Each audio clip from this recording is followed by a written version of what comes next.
Good evening, everybody. Welcome to the January 22nd, 2019 Board of Commissioners meeting.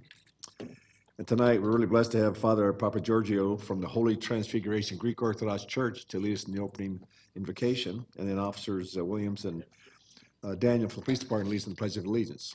So those that are willing and able, please stand, and Father.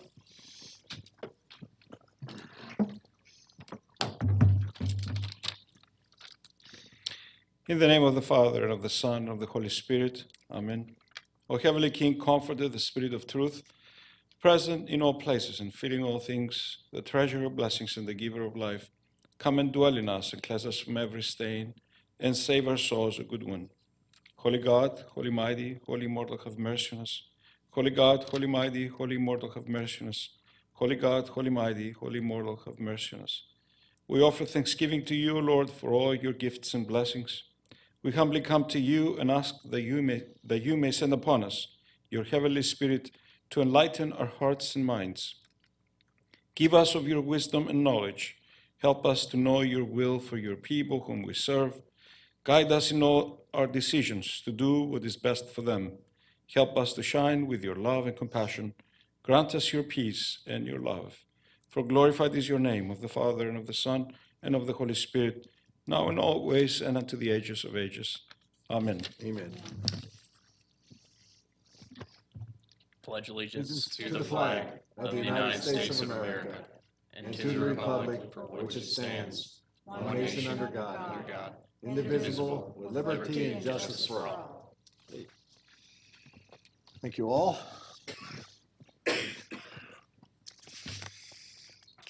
Okay. Organized here.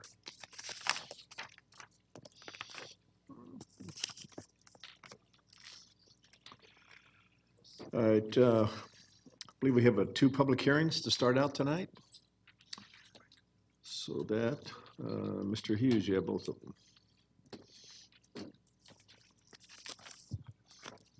Good evening, Chairman, Commissioners. The purpose of this agenda item is to conduct the first public hearing to solicit comments and public input as it relates to proposed amendments to for the 2019 Code Amendment process for the official code of Georgia. This involves chapters 2, 6, 10, 58, 86, 90, and 134. And let me make a correction. 10 will be withdrawn. I've been speaking with public safety, and that will be withdrawn at this time. Okay, thank you. By way of background, it's our custom at various points throughout the year, the Board of Commissioners has directed our community development staff to prepare these amendments to address concerns identified during the course of our routine community development activities. Staff has been directed to bring these back for your consideration on a timely manner. Earlier this afternoon, we had our work session and received some feedback and comments that staff is working to respond to. We will have that feedback, revised code amendments back to you in advance of the second public hearing for this set of code amendments, which is scheduled for February 26th. Okay. With that, we'll start the quick presentation.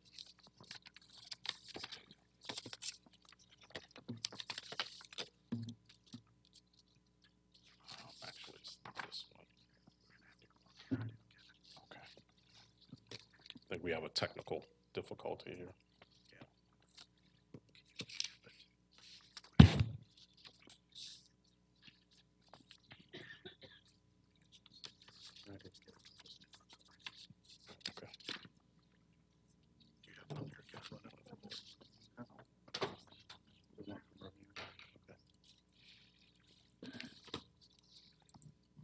Well, in the meantime, we could watch the fourth quarter of the Patriot Chiefs game. It's pretty exciting. Not a bit.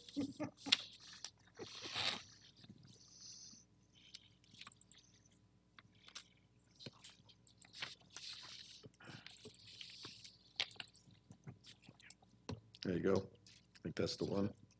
We could just use that. Yes. Okay. Yes. The first section relates to changes to the Code of Ethics, and Bill Rowland from the County Attorney's Office will lead that discussion. Okay. Thank you, Michael, Chair and Board of Commissioners. As far as the ethics code change, it's as a result of a Georgia Supreme Court case. DeLay versus Sutton, which was handed down in August of 2018.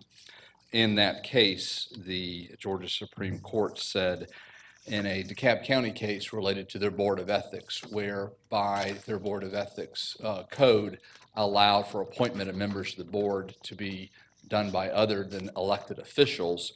They said the delegation of power to private organizations to be unconstitutional. And so as a result of the delayed decision, then we started figuring out if our code section had the same material in it that DeKalb County had adjusted to in 2015. And so we have a 7-member board. Then we tried to identify how those members of the Cobb County Ethics Board would be appointed.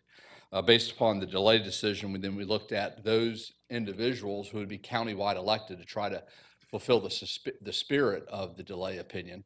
And so therefore we identified those countywide elected officials, probate court judge, state court clerk's office, Sheriff Warren, as well as Joyette Holmes with the magistrate court, and so and tax collector, tax commissioner as well. So in the board, we left one appointment for the Board of Commissioners to be elected on together. Each of those appointees would serve the term of that person that appoints them, serve their term of their office. Based upon recommendation from the board, we would have the term of that person by the Board of Commissioners to be concurrent with the chairperson, which is also the majority of the board as well. I have spoken with each one of those individuals. We did that throughout the fall, and each of them are willing and to agree to participate, to make an appointment to the board. The reason we avoided Superior Court, District Attorney's Office, as well as Superior Court judges, Superior Court clerk, is because if any of these ethics complaints do end up becoming criminal pursuant to the code, they go to Superior Court. The District Attorney's Office would be in charge of prosecuting them. Obviously, there would potentially be a conflict if his appointee would be a member of that board. As for the remaining changes in the ethics code, most of them were just merely cleanup matters regarding changing the chair and changing the board and making sure there's clarity related to which board is actually being referred to. We also cleaned up the issue regarding removal and how removal would be done. So.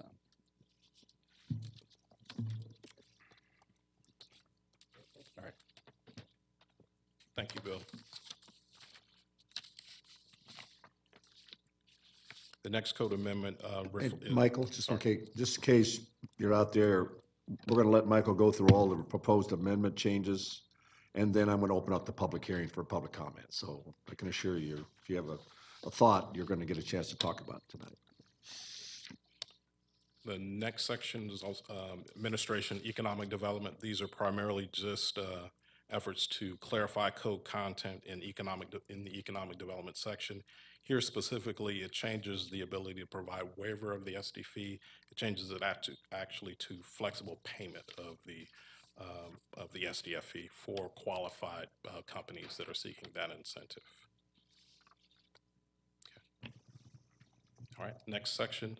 Section 6, alcoholic beverages. I'm sorry. Yes, not to go on a long discussion, but just there was discussion earlier today about us ensuring that commissioners are weighing in on that policy. Yes, ma'am.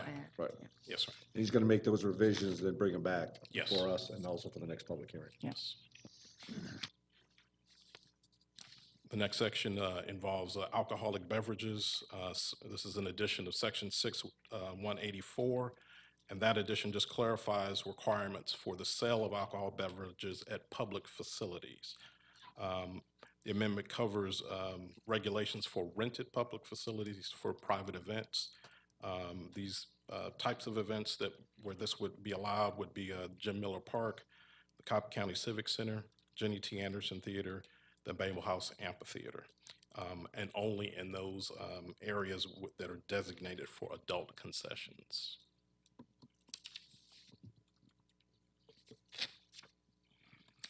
The next one is Chapter 10. This is the one that will be withdrawn at this time.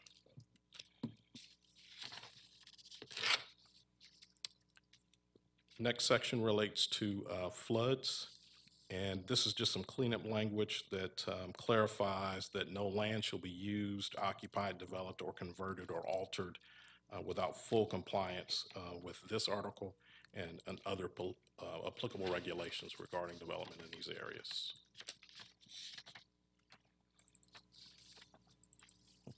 This is one, what did we decide? What did we decide on? Chapter 86. Yeah, is that the one with the pedestrian bridge? Yes, sir. As was stated, we're going to try our best to reword and bring that back to you at our next meeting. Thank you, sir. Thank you, Sam. The next section, Parks and Recreation, it just references Section 6, 184, which was earlier, which you heard earlier, just authorizing the sale of alcohol. We had to make changes in both sections of the code to be mutually consistent to allow sale.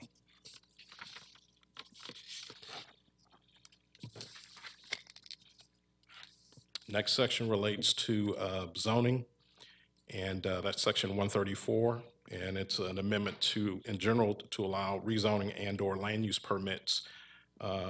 Identifies the applicants that are available to initiate a rezoning process, and can be the owner of the property, a person that has the consent of the owner, and/or the Board of Commissioners. This afternoon, Michael, that you're going to come back with. I heard that we need to step back and take a look at a couple of things, actually. I heard that we need to, I think I made a statement that that the county can initiate this on private property. Mm-hmm. I think we need to clarify if that is indeed the case. So that was one item I think the county attorney's office was going to clarify. Okay. And then I think Commissioner Cupid had talked about, in some cases, it may be allowed to do that in the event that it was a need in the public interest in terms of safety, general welfare. And so we need to verify those things. On the policing powers that the state allows us, but whether or not we choose to use it is another issue. Yes, sir. Constitutional. Okay. all Chair- right, We give it to local government. Okay. Chairman, I know we did go to about 4:30 this afternoon, but we did look at that, and from our understanding of reading the code and the direction that Commissioner Cupid gave us, actually, this particular code section would give the property owner an additional due process notice. It would not eliminate any of the rights that we'd have under Title 36, but they would receive an additional notice under this provision. Okay. So, Yeah, I think that the intent here is protect the citizens in every way possible, to make sure that we do not abuse our police powers. Right. Yes. Okay. Next section relates to the Mableton Parkway design guidelines and the overlay district. Actually, can you move forward on that? Okay, they're out of order. That's fine. You can back up. This particular one provides we are incorporating the design guidelines that were approved by the board earlier this year. We're actually codifying them at this point, and these particular standards would apply in the two major corridors in the south part of the county, Mableton Parkway, as well as Veterans Memorial. And this sets the standard for how development along those commercial corridors would be allowed going forward. The next item is the University Overlay District. And actually, I've asked Jason Gain to kind of speak to this in a little bit more detail than I was able to do earlier this afternoon and give you that background. Somebody else we can throw under the bus? Yeah, where were you this afternoon? Where were you when we needed you, Jason? Good evening, Commissioners. Jason Gaines, Community Development. As Michael said, this University Overlay District is a direct result of work that the Planning Division staff conducted within the past year in regards to analyzing the needs and impacts of purpose-built student housing in and around the area of Kennesaw State University. Just to clarify, based on some of the things I heard during the discussion this afternoon, it's purpose-built student housing. It's not public-built student housing. It's purpose-built student housing, and there is no public component to this. We're talking about privately built and operated multifamily residential communities that are in effect apartment complexes marketed towards students. They are not directly affiliated with Kennesaw State University or the University System of Georgia, and they are lost my train of thought there, but they're privately owned and operated. We don't use the term we don't use the term student housing within the proposed language for the code because student housing isn't a protected class under the Fair Housing Act. I think that was part of the discussion that occurred earlier this afternoon as well. So, we continue to use the general term of multifamily housing within the language of the proposed code, just to make sure that we don't infringe upon anything related to the Fair Housing Act. Also, as was mentioned this afternoon, our plan as staff is to go out and get more feedback from the public, particularly those who live in the areas immediately adjacent to where a lot of these developments have sprung up. So we're having an open house tomorrow evening at the Siegel Center at Kennesaw State from 6 to 8 p.m. We want people to come out, look at what we've done. I know there was questions about a map as well. We will have a proposed map there that I'm sure will get marked up and drawn upon because, the first iteration of that type of thing is usually not the one that ends up moving forward. So we wanted to at least get that type of feedback from the public before we come back through the next set of public hearings regarding the code amendments, because there's actually one with the Planning Commission on the 5th, and then I believe it comes back to you all at the end of February. So we wanted to get some more of that input as we kind of mold and shape this thing as we move through the code amendment process. So with that, I'll stand for any additional questions. Bishop Burrow. Yes. Jason, we also talked about the overlay district will set boundaries of where we would support student housing to be built, but it would still have to go through the zoning process. Right, an overlay, it is, and now I remember that from the discussion this afternoon as well as I was watching. The overlay district it would be codified. It would be part of the zoning ordinance. This is why it's being mentioned in Chapter 134 of this proposed code amendment package.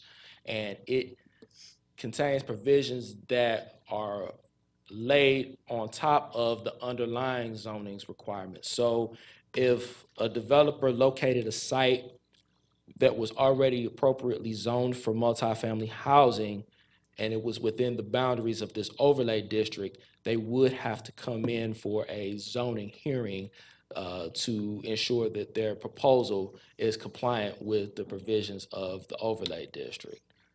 So yeah, it is in effect zoning, whether or not the underlying zoning is already appropriate or not.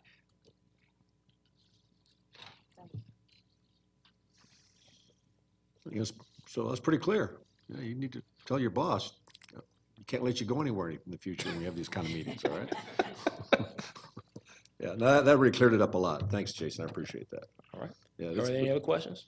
no, but it's an important issue, and I think it's important we get our, I guess, what I'm hearing though is since there's a meeting tomorrow night, and the Planning Commission is gonna also address it in February, there may be a potential that this may not be discussed because there may be so much, what you hear tomorrow night, Exactly. The maybe an changes- issue where we may have to pull this, Right. because it's not ready for prime time. That's exactly correct. sir. Okay, all right.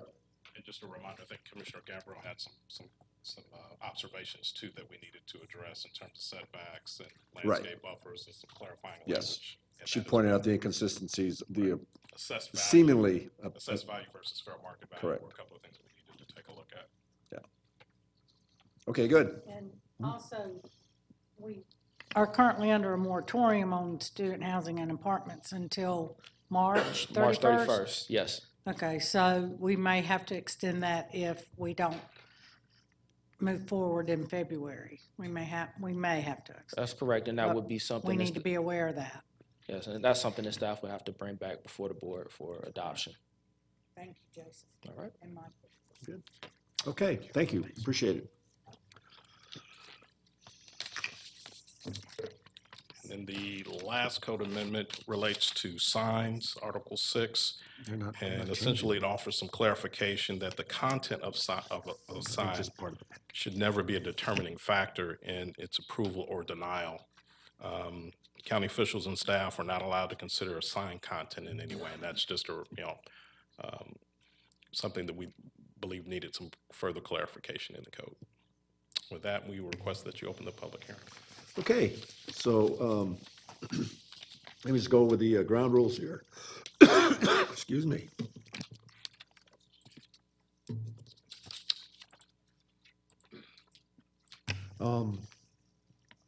Every speaker has 3 minutes, and there's no limit to the number of speakers. We just ask that when you stand up here, just let us know who you are and where you live. And with that, I now declare this public hearing open to discuss the proposed amendments to the 2019 Official Code of Cobb County, Part 1, Chapters 2, 6, 58, 86, 90, 134. Would anybody like to address the board?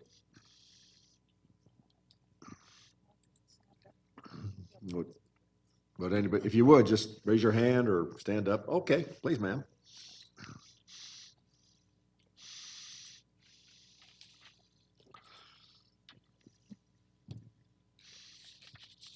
Hello, Good evening. Commissioner Burrow, our commissioner, and Chairman Boyce, and our new commissioner, Kelly Gambrill, and Lisa Cupid, welcome. I appreciate your having this hearing. My name is Diane Shepard. I live on North Lakeside Drive at Chastain Lakes in Kennesaw, and I'm here today speaking on behalf of the Bells Ferry Civic Association. Regarding the ethics code changes, we object to the striking of the phrase, and I quote, "for the press to publish," from Section 2-77 of the code. We would like this to be reinstated. The public depends on an active and involved press to stay informed, especially regarding ethics concerns. Next, the practice of stating the name of the individual sponsoring each code amendment has been stricken from the public record. We would like this practice to be reinstated as well. The Bells Ferry Civic Association approves the creation of the University Overlay District, but feels the wording of the new code needs more work. Most importantly, a moratorium is currently in place preventing developers from building more of what is called purpose-built student housing. This moratorium is in place because of serious issues with housing that is not on campus and not controlled by KSU. Under the Fair Housing Act, anyone of any age is allowed to live in privately built off-campus student housing. This housing consists of private bedrooms and baths, but each apartment has a living room and kitchen which must be shared. Students, parents, and the university have no say who lives in the pods.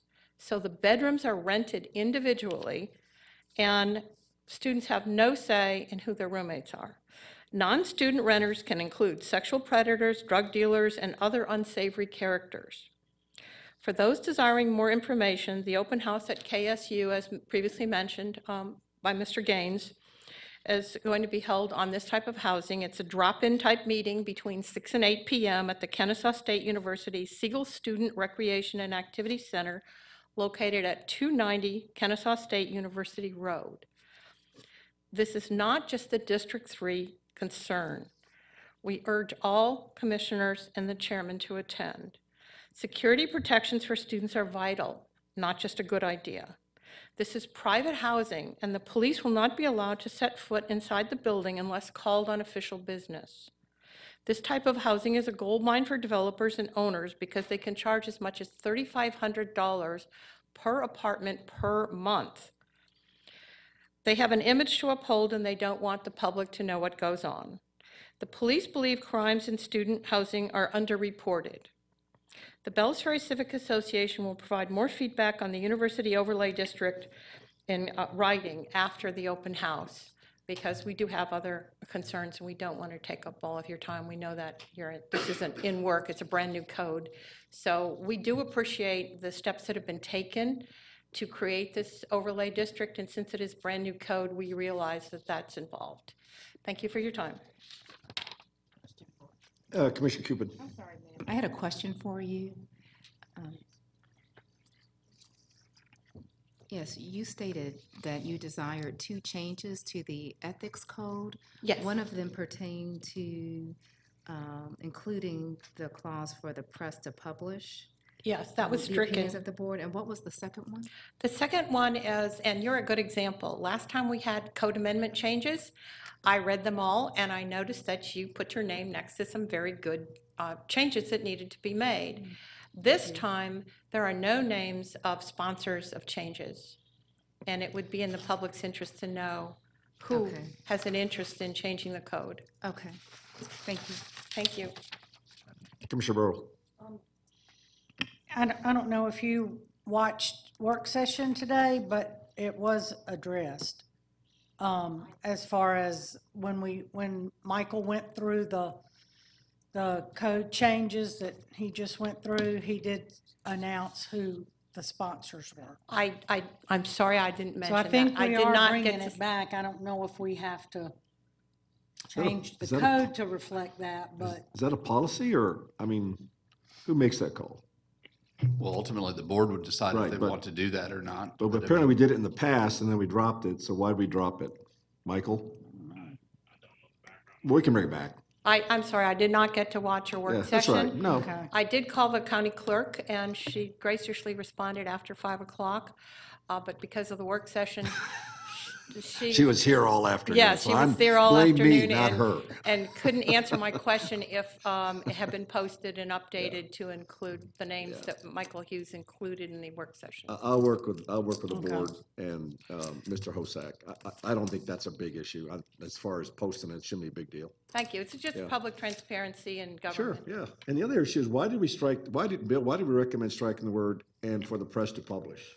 Well, that would be we can't put any obligation on the press to actually publish it. If they elect to publish it, they can, but it's not a notice that we would run. So it's I just a clarification of that section. I mean, it'd be up to the press. If they wanted to publish it, they could, but obviously there's nothing in the code that requires it. You see, we So see the you're same. not precluding the press, because the prior wording says that it will be made of the ethics board concerns or conditions, or whatever they discuss, will be made available for the public to examine. Right. And then it's after that, and for the press to publish, it's been stricken. So we just wanted to make sure that it's not striking the press's right to publish. No, Oh, of no. course not. No. Wouldn't be constitutional. Thank you. No, I can assure We would you, still make that it. will never happen.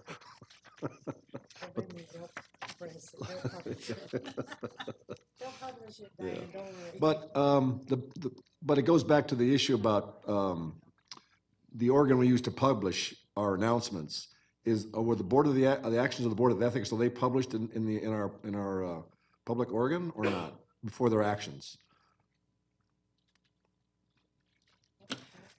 When we have an ethics board meeting, Right. yes, we actually send it to the MDJ, and I mean, what they do with that agenda after that, but yes, they are our legal organ that we do notify. As soon as Lynn Rainey sends me the agenda, I send it directly to the MDJ. All right, I'm sure, I just want to make sure that all the actions of our government are covered by that. Okay. And the hearings are public. Everything is. Thank you, ma'am. Okay, anybody else want to raise their hand or stand up and, please, ma'am? Or sir, I'm sorry, I didn't see you behind the podium. I saw your hand. Okay, So, you talking come on to me up. right here, or? Yeah. No, come on up to the podium. And because we No, need this to, is new business, it's not related to the ethics. no, this is only for the public hearing part of this, of the code amendments. So I'll make sure I call you for the public comment part, okay? All right. Anybody else have a comment with regard to the proposed amendments? Seeing none, I now declare this public hearing closed. Part 2. Yes, Chairman, this second public hearing is to conduct a second public hearing to solicit comments and input from the public as it relates to proposed amendments to Chapter 6, Alcoholic Beverages of the Cobb County Code. You conducted your first public hearing regarding this proposed change on January 8th. And simply put, this code amendment, if approved by you, would regulate Monday morning alcohol sales by the drink for on-premise consumption from 12:01 to 2 a.m. In addition to that, we would also amend the Sunday alcohol sales from 12:30, starting at 11, instead of 12:30, and that's to be consistent with the brunch bill that was passed. And with that, we request that you, Okay, the Sunday alcohol sales is from 11 o'clock in the morning until midnight, right? And then the Monday morning one is from 1 12 minute after midnight to 12, to 2 o'clock in the to morning. 2 o'clock. Right, okay. And you have to possess a valid pouring license for alcoholic beverages. Okay. Commissioner Cupid, sure. Michael, I know the last time you and I spoke, I thought we had to refer to the specific event for this to be effective for the Super Bowl. Is that not the case if we do it abroad? We didn't have to. Okay, this one is just for all of it okay. Yes, Just ma'am. want to be sure about Yes, ma'am. that. Okay. And this is the one option. Yes, this is option number one. You all received two options a couple of weeks ago. Okay. I think the consensus was to go with this. Yes, ma'am. Yes, as long as it will be effective or timely. It will be. Okay. I believe it'll be effective upon your disposition this evening, and we actually, if you so approve, we are prepared to notify all of the licensed, all those businesses that have a valid pouring license as early as tomorrow morning via email. Okay, so same guidelines apply for public hearings. 3 minutes for every speaker, no limit to the number of speakers. And we just ask that you would let us know who you are and where you live. So with that, I now declare this public hearing open for the second public hearing to solicit comments and input on the proposed amendments to Chapter 6 of the Cobb County Code. Does anyone like to tonight to comment on that? If you would just raise your hand or stand up, and I'll call you up to the podium. And anybody like to comment on this proposed amendment change? Seeing none, I now declare the second public hearing closed. And yeah, so you have community development, so you have the honors. You kidding?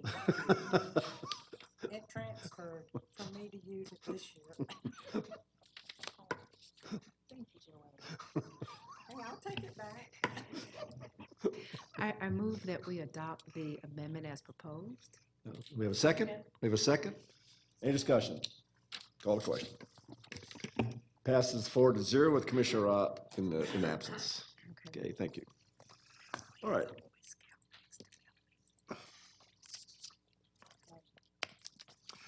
Now we have, we're going to open up the floor to public comments. And Bill? How many speakers do we have?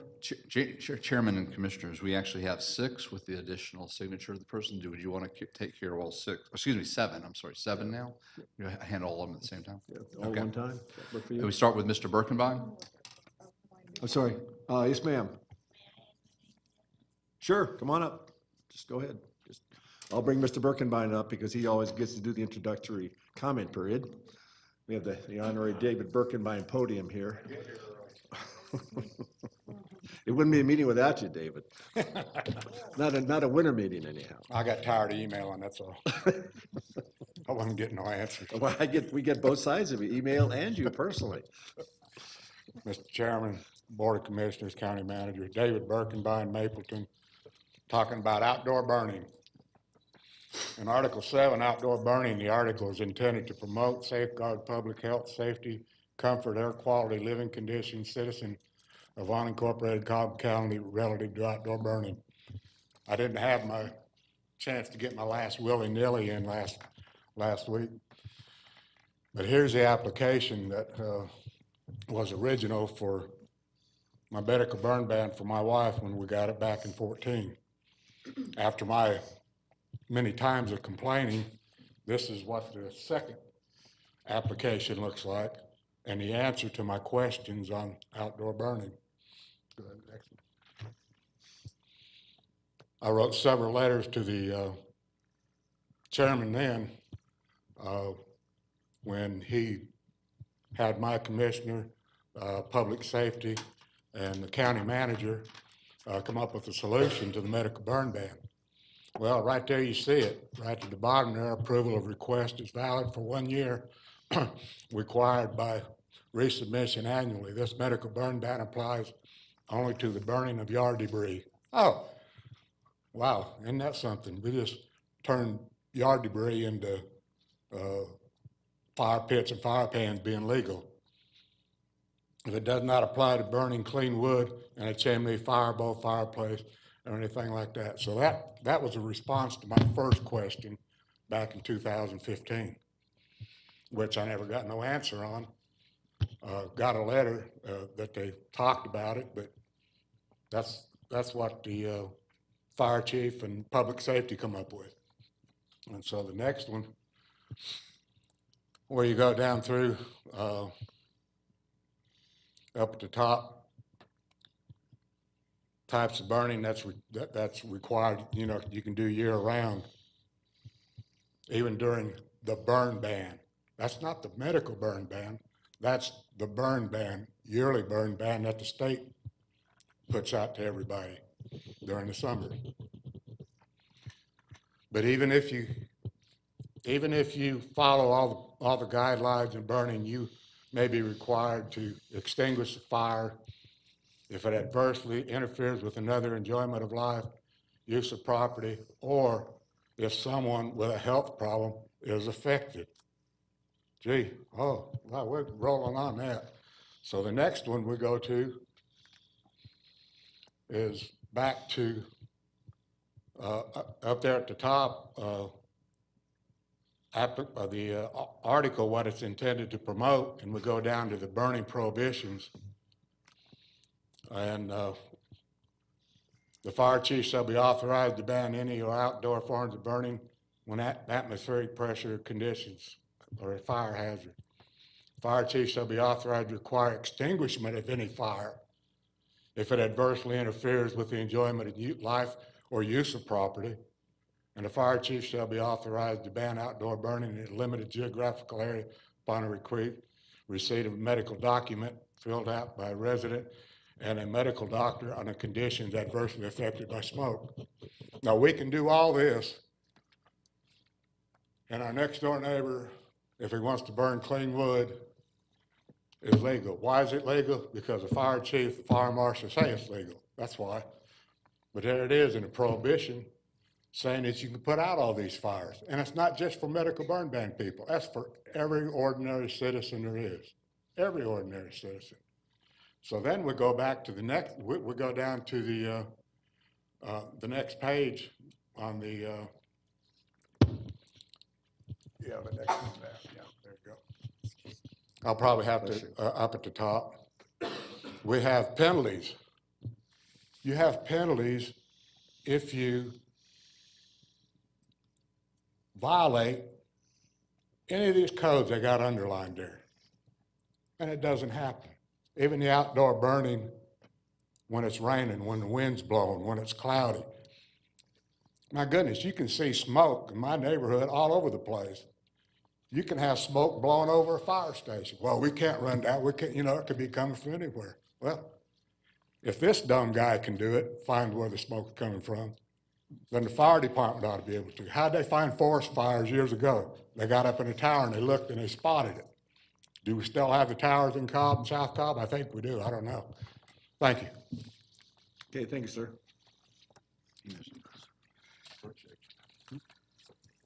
Caroline Holka.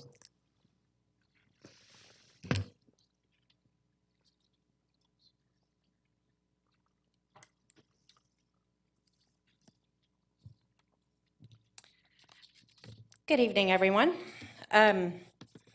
I am here in regards to items 34, 35, 36, 37, and 38 on the regular agenda pertaining to economic incentives for several large corporations, two of which are already receiving incentives from the Development Authority of Cobb County. I don't think that these should be approved.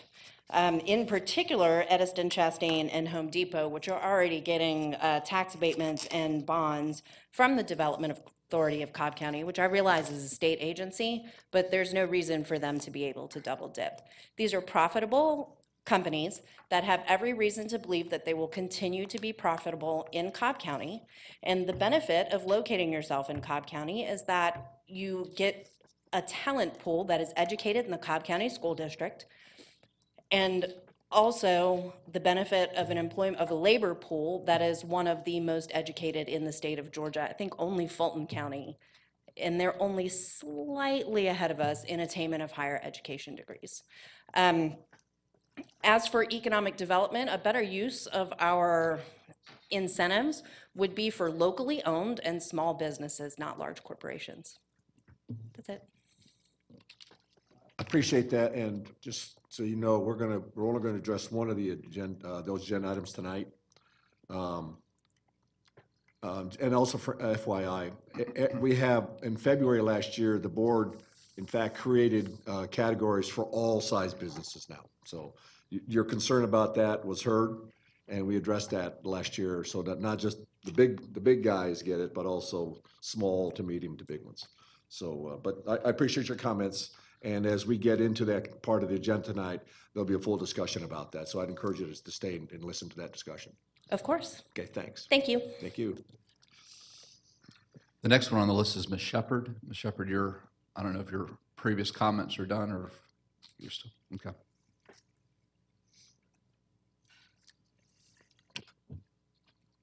I didn't realize I might get a second chance. On the incentives, I think that you're going to probably go into that later, so I will abstain from commenting. And we will be putting in writing from the Bells Ferry Civic Association other comments. So I just would like to take this time to ask for a clarification. I heard you asking for a vote on amendments. Are you going to be waiting until after the February 26th hearing before you decide? Oh, absolutely. Matter of fact, again, my point to Michael Hughes is based on what we hear tomorrow night and what we hear from the Planning Commission, there may be enough concerns addressed by both parties that we may just pull the whole issue entirely. Right, and I think that's a good idea with the University Overlay District. I really do think it needs more work, and I would ask that the moratorium also be considered to be extended. Right. So thank you for letting me come back. Yeah, no, I think it reflects the fact that we hear you, and just it's a process. Thank you. And when we hear enough from the public here, we take the necessary actions, including pull it because it's not time. My term is it's not ready for prime time. I heard you, and I even wrote that down. Okay, all right. Kenneth Howell. There you are. I knew you were here. Happy New Year, Ken.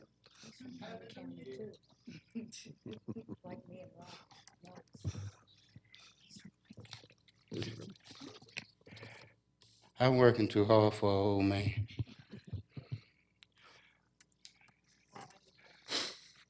Tar Heels, baby.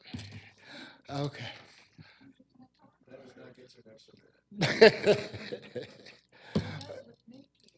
Oh, I know that.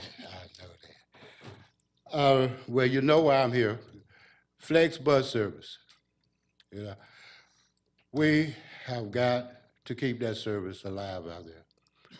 We've got to. Today, my executive board member from the ATU back there reported that in a 1 hour round from east-west connector to the collection point and back, we on 2 or 3? 2? Zone 2 and 4. We transported 4 people. 4. That is a waste of county funding, of transit funding. And the only way that we're going to be able to upgrade that service and to raise the ridership is to set up a fixed route bus service using the same buses in each zone as it has been petitioned to you. That way, we can service more people and use that funding to make sure that those people have a way to get to and from work. Because right now, the proposal coming from the TAB committee to use Uber and Lyft is outrageous. One, it's going to be too costly to the people who already use the service out there. It's adding an additional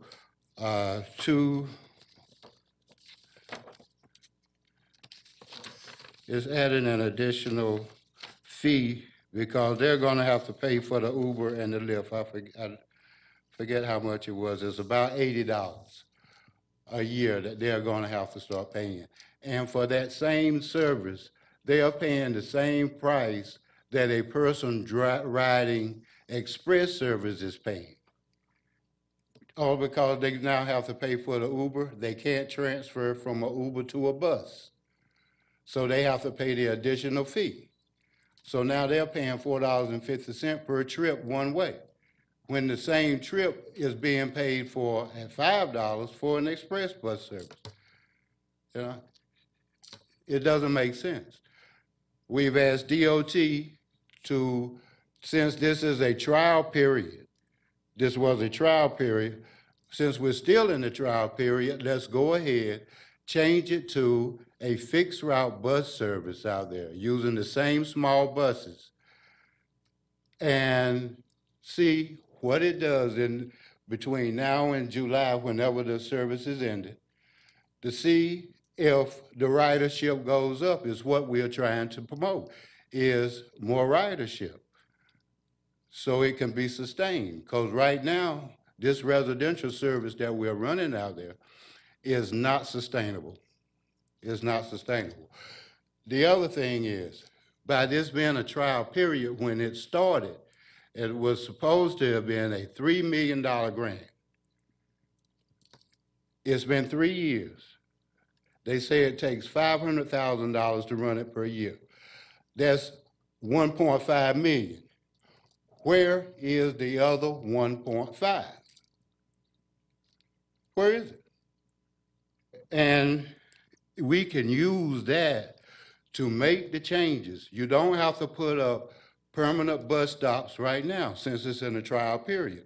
You can put up temporary bus stops and run it between now, March, April, May, up until May, June, collect the data that's necessary, and then know that the ridership is up and it can be sustained, and those people can maintain a regular bus service out there rather than sending Uber and Lyft out there who are having their own problems with sexual harassment, and God knows what other problems would come with it. So we're asking you, if you will, extend the flex bus service and move it to a fixed route bus service temporarily in order to see that we can get the ridership up. Ken, just stay right there. Is Erica here? All right.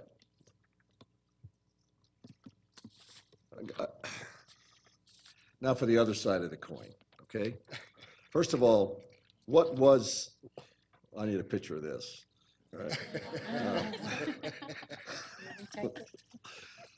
What was the original grant for the Flex Bus? I don't know the answer to that. All right, so we need, Find that out. we need to find out, because he's making an assertion here that we're missing $1.5 million, and you know, we don't miss $1.5 million in Cobb County. It doesn't happen around here. So we need to find out. I'm interested too, what the original grant was. But I asked the same question last year, based on what Ken said, about this established route that he proposes. And there were some issues there. So could you sort of fill me in, or the board here, what the other side of the story is here on his proposal?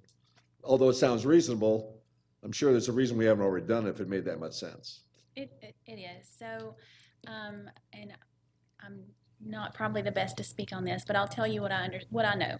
So from what I understand, within those zones, if we ran a bus in each zone as a fixed route, it would wind up costing more money. We would have to run a normal route, a normal bus, plus a paratransit bus. Not just to fix, just the regular buses that we have now. because they are zoned for those routes. Yeah, but we still have to run a paratransit route. You can't have one or the other, you gotta have both. All right? Okay. Because Fixed. the Even with the paratransit, Uber. the even if we- paratransit is a federal program. Right, but Right. even if you use Uber, we have a bus that's set aside. Forget about Uber, I'm just talking about our buses, okay? Okay. So, So if we run one of our buses on one of those routes, we would have to have the paratransit. And it was gonna wind up costing us more than what we expected. So that's one of the reasons we would not, recommend that for the board. all to right, consider. that's what I'd heard before, is that it's not a matter of doing one or the other, you gotta do both. And because you gotta do both, it costs us money, and the federal grants run out after a while, Ken. You know, so we'd have to fund it, with general fund dollars, which is, I think, what we're doing right now. I think, are the flex buses, is that a grant, or is that, we're paying for that out of grant, general fund It's general dollars? fund right now. Right. But So the it started out paratransit, as a federal grant, as a $3 million grant. And well, I'm that's what we're gonna find Right. out, okay? That's new to me. We gotta find that out, all right? So you bring up a good question, all right, and you do your homework, so, there's a lot of moving parts in the county. We gotta find what that's all about here. So we're in the middle of this. Quite honestly, Ken, I'm still waiting to see what the results of the transportation study were, all right? They're Because, good. we need to hear what that, because that's based on established routes, and I'm sure this discussion will be part of that, separate to the survey. So we owe, I think Erica's gonna come back to the board. I'll make sure that happens, because you raised some good questions, they're ongoing questions, but we need to finally, find the middle ground on this, because there are a lot of people who depend on that. But I'll say this, those 4 people who rode that bus today, they're really happy. So, Well, they needed it. Chairman? don't go anywhere, I got Commissioner Cupid down here, who Yes. also has some questions. The Flex Bus was instituted maybe a year or so after my joining the board. Yeah. And it was done as a result of not only your effort, but that of others who you serve with on the Georgia Community Yes, ma'am. Coalition, and our prior board chair and our former DOT director. And there was a lot of excitement around the Flex Bus and in providing opportunity to provide service where service was cut. It was my understanding that Flex was unique in that it was expected to have a lower ridership, but that the overall cost of operating Flex would still be lower than having a fixed route. So looking at the per capita cost of the bus route, it was already expected to be much greater than having a fixed bus, but still the cost of running that Flex bus was going to be less than a fixed route. But we knew that to put the Flex bus in, it was going to be over a limited amount of time to see if we can hit certain metrics to make this a viable route. It's my understanding those metrics were not hit. We have a very unique proposal to look at on-demand transit. In the days prior to us considering that, I, along with many others, were asking for more robust marketing of Flex because we knew the need was there, but just felt that we could have done more to get the word out. And that's something, that I perceive it as water under the bridge at this point. I would have loved to have more marketing of that. What I do see today is significant opportunity for us to triple our reach with the same amount of money that we're using for Flex to broaden the geographic area. And we've been able to get many more riders for the same cost. And considering the discussions we've had for the past 2 years, when there was a point where our board was even looking at cutting routes, for them to say, let's look at another variation so we can add more people is a win for me. Particularly when we're in a very conservative county where they're always looking at the bottom line. How can I not look at a way for us to broaden a service at the same dollar amount? I know you have some outstanding questions about ride connections, and I'm hoping Eric Meyer can help us get that resolved because it is the plan for this not to be more expensive to the user of it. I know I did ask him about the $3 million amount a while back, and I wish I had remembered the answer for you tonight, and I don't have that, but I think you are due that. But just know, I recognize all of the hard work that was put in to getting the Flex Bus. And it perhaps with more investment, you know, and I know you've come up here and we've contrasted the marketing of Flex to other services put in, and it has been somewhat disheartening. But all I can say is if at the end of the day, if we can expand transit to many more people at the same cost, in the day and time where we were even thinking about cutting services, it's a plus of being the commissioner where that Flex Bus is being served. So I hope, Erica, you can help to educate Ken because he is a strong supporter of people using transit. I want to be on Ken's team. I'd much rather not be on the opposite side of Ken. It don't work out well that way. But I just think we owe him some education, and trust me, I don't think that your observations should be diminished by any means. But I'm just hoping that with what we have before us today, we can just make the best of it for those that need transit service here. Okay, thank you, Commissioner. Yeah. All right, thank you, Ken, always a pleasure. Thank you. Pose for a picture. Mr. Burloin?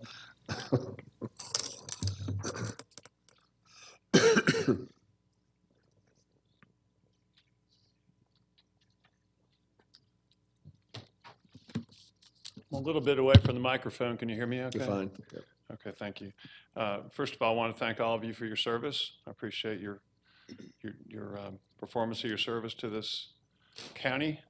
I wanted to thank the Distinguished Director of Community Development for being so helpful to me today and alerting me to the eligibility criteria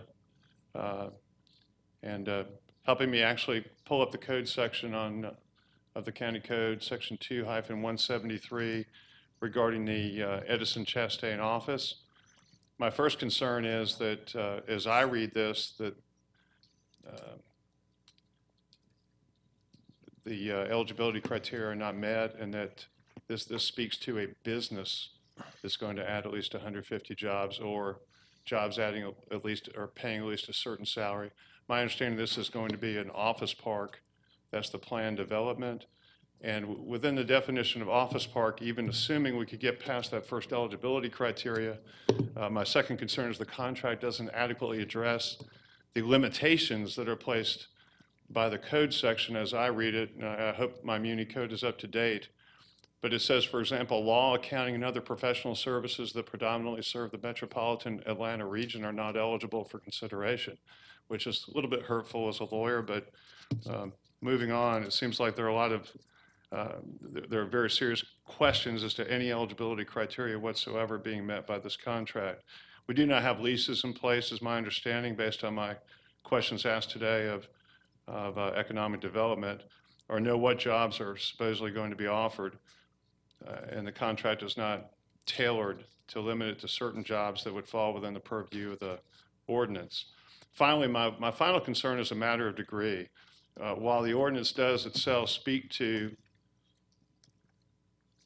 assuming eligibility could be met for the sake of argument, it just says some or all, a reduction in some or all of these fees should be given. And my comment is respectfully at a time where we've increased virtually every tax, permit fee, water bill.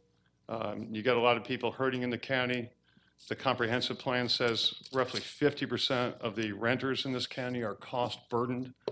My request would be that you not give 96% reductions to some of the largest developers and corporations in the county. Thank you for your time. Okay, thank you.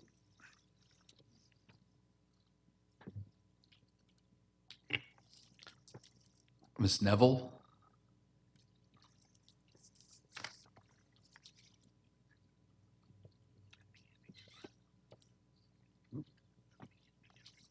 Let's see what she says.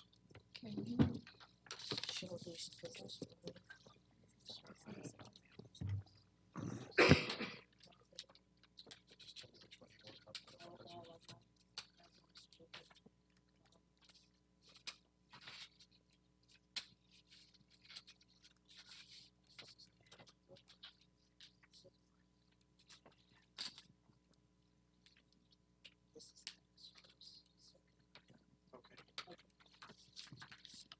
Hello, my name is Rosalind Neville. I live in unincorporated Marietta. I sent Commissioner Burrell and Chairman Boyce yet another letter, and I am requesting at this meeting that I get a meeting with the commission board because 3 minutes won't help me. This here, Chairman Boyce, you came to my property in July of 2018. This is the beautiful creek you talked about when you came there. This is the back of this creek now, literally being destroyed by people, water. Just show them my bushes, my plants, everything, just rolling into the creek. And I told you when you came up with this idea that you would run all the stormwater from 200 homes. You didn't tell me 200, 40. 200 homes, Remington Glen, Shadowwood, are all running their stormwater in 10 feet of easement. 10 feet of easement. And then the water running off from the creek even more. So as you look at this, the property on the right, that's normal because I walked the creek. I'm 72 years old. I walked that creek. On the left is all my plants and my bushes rolling into the creek. I have appealed to you time and time again. What rule was passed that I should get all that water and that the destruction only happens to my property?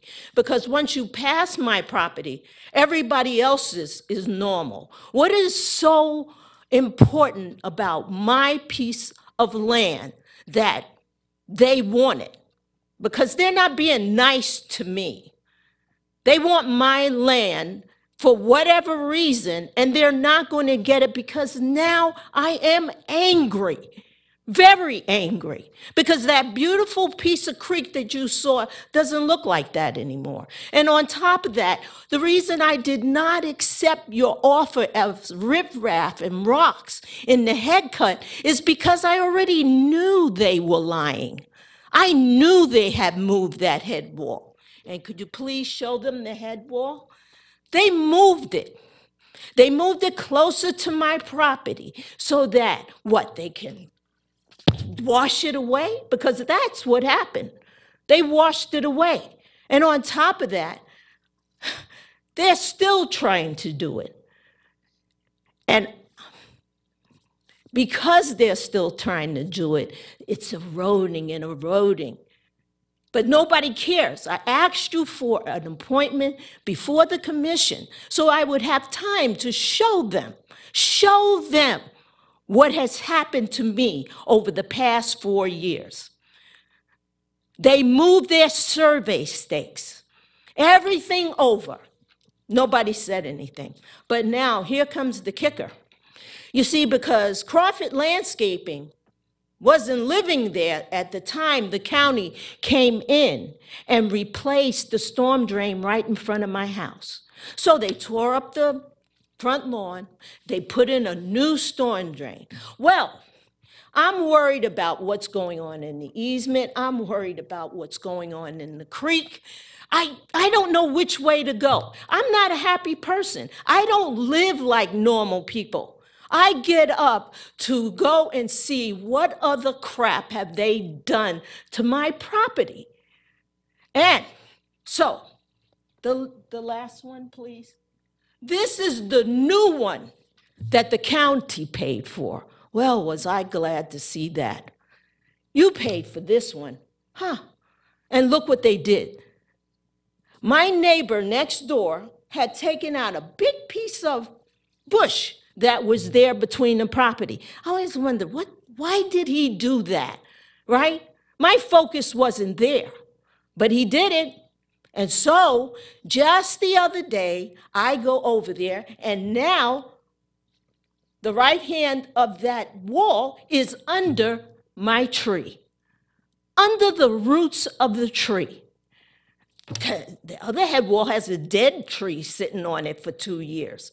But now, that's not, you paid for that. The county came in and put that in brand new.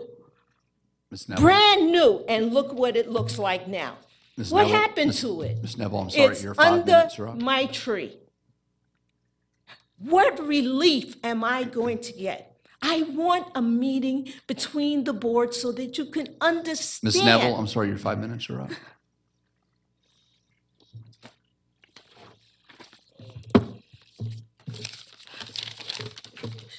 Doesn't work.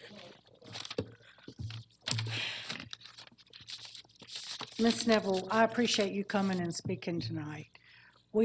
I have walked your property with Mr. Hankerson years ago.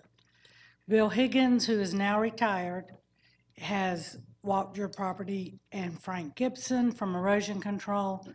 We have asked you to give us permission to come on your property I to gave do it to any you. work. You've never signed the agreement that we sent you, and it's a legal dispute at this point. No. Our hands are tied until you give us permission to come on your property. Hold on. Can I show you this? Bill Higgins gave me this piece of paper, right? Neville? Can I say this? Can I just say Sure, one? okay. All right, can All I right. just say Okay. this? The agreement you asked me to make with you was for rocks and riprap in the head cut. The head cut that landscaper dug out. So that rocks were not going to help my property. What they are destroying is the relocation of the retention pond on the creek side that is forcing water right under a hill that is made of mulch, right? I have had contractors come in.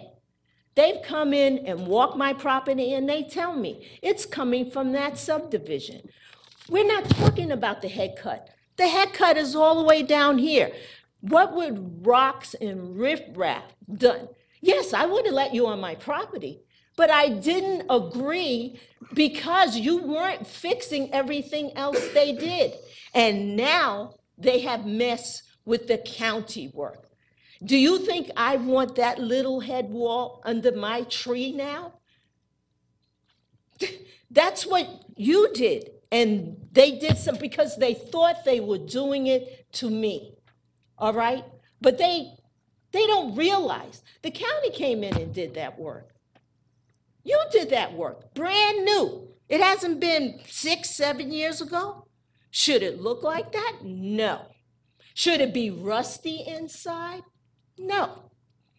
I want the commission to meet with me to understand why I refused that rock and riprap, because it was a lie.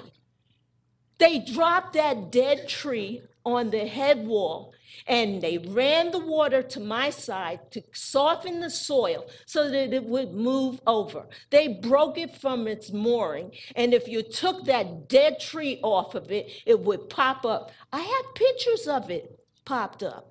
So why would I agree to something that I knew was a lie? That's what you're saying. Oh, it's like, oh, now it's illegal. Yes, they want $10,000 for a lawyer. But now, when I call Stormwater Management and say, hey, can you come here and get that wall from underneath my tree?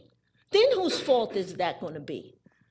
Whose fault is it going to be if that concrete sitting under the roots of my tree killed the tree right next to my house? Right next to my house. This is all a vicious circle. You can't get away from it. I will come here every meeting because I want that meeting. Yeah, Bill Higgins, he could have retired, but you don't know the day that he came to my house in the back, and he climbed down the hill, and he wiped away the dirt and the pine straw to look at what was on the side of that head wall. Then I saw it, 2 big stones, 2 huge stones. And I said to myself, And he climbed back up to the hill and left.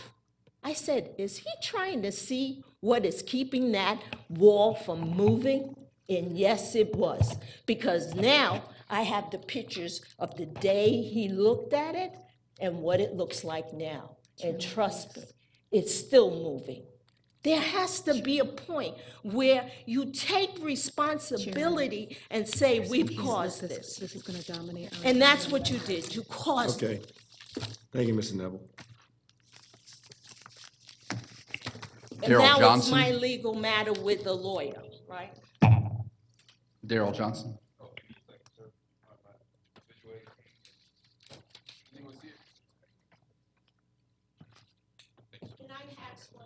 No, I'm sorry. I'm sorry. I'm sorry, ma'am.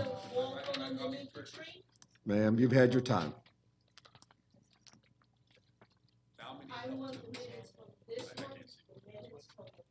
Ma'am, please. Thank you.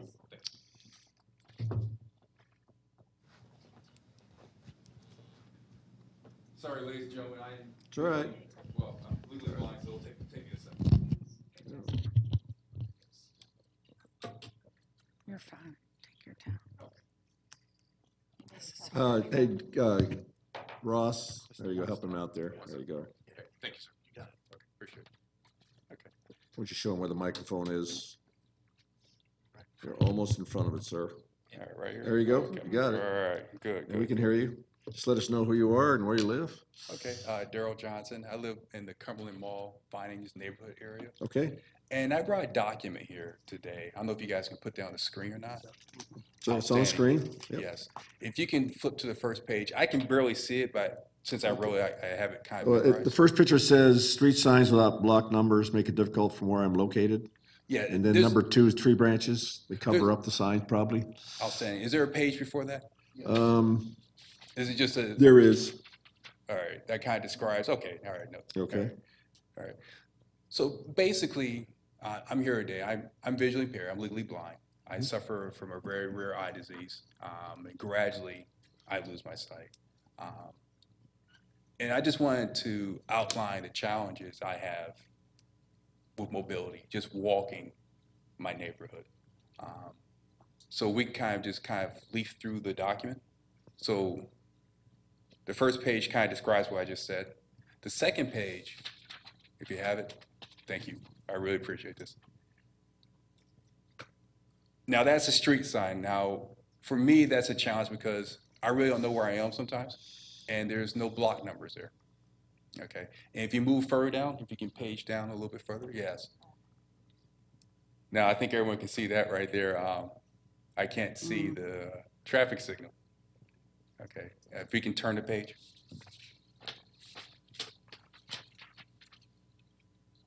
Okay, I think that's pretty obvious. There you go. Yeah, that's very obvious. All right, and I almost hit that a couple of times. I have that spot memorized. All right, we can go down a little further. It's important for me to be able to go to the mall and in some of the area areas to grocery shop, to, just be an ordinary average citizen. The construction's been going on in the area for a while now. I wrote this document back in July of last year.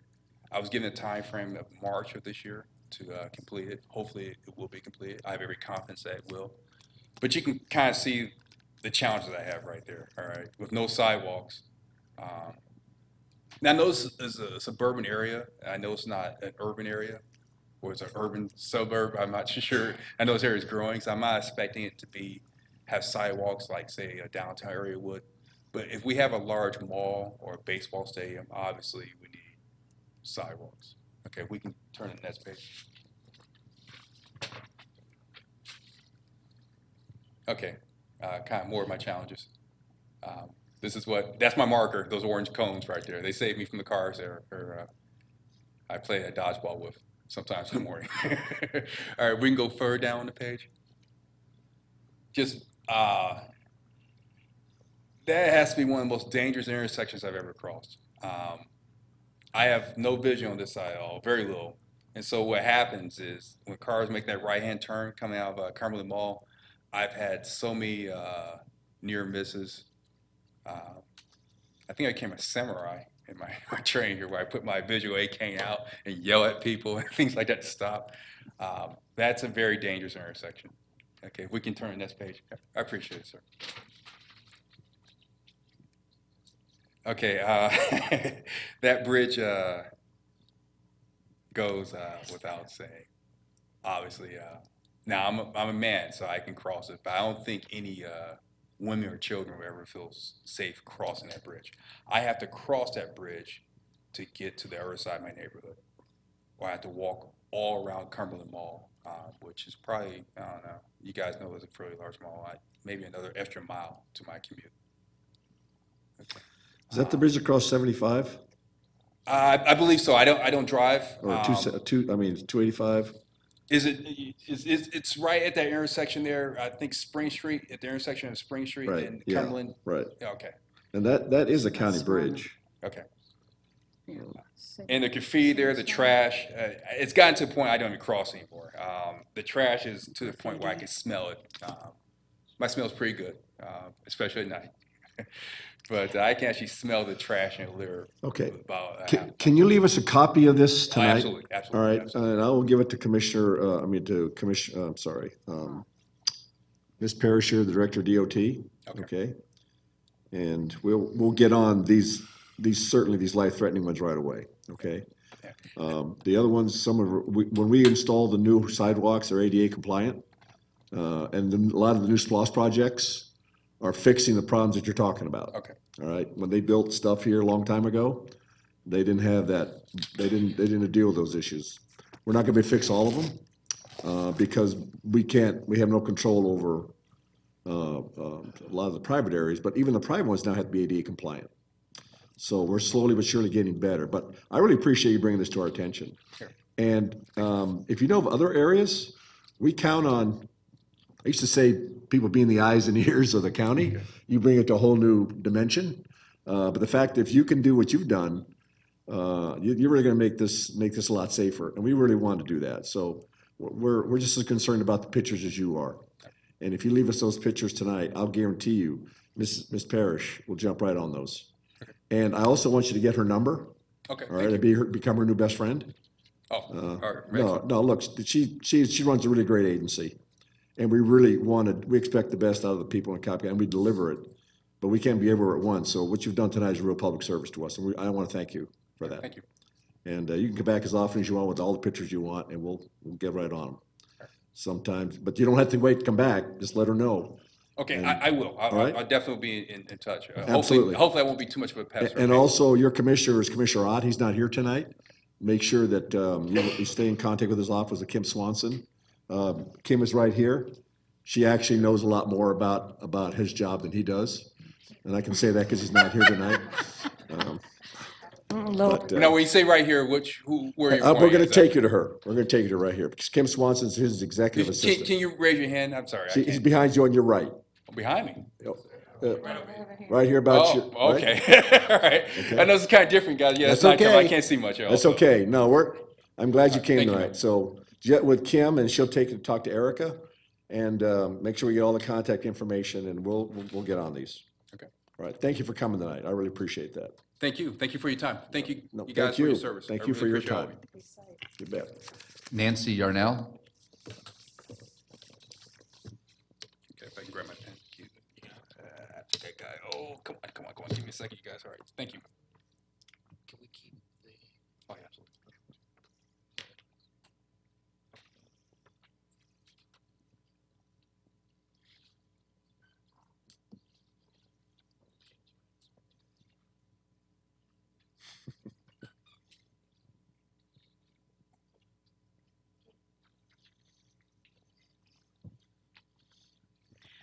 Good evening, Commissioners. Good evening. Thank you for your time. I am here to commit a random act of gratitude. I want to say thank you. Thank you for your support of the nonprofit grant. I'd like to tell you a moment about Food Security for America and how we are making good use of the grant money. We operate food security groups. We get together very low-income people. And from the minute we pull in with about a ton of food, they take it from there. We don't believe in handouts.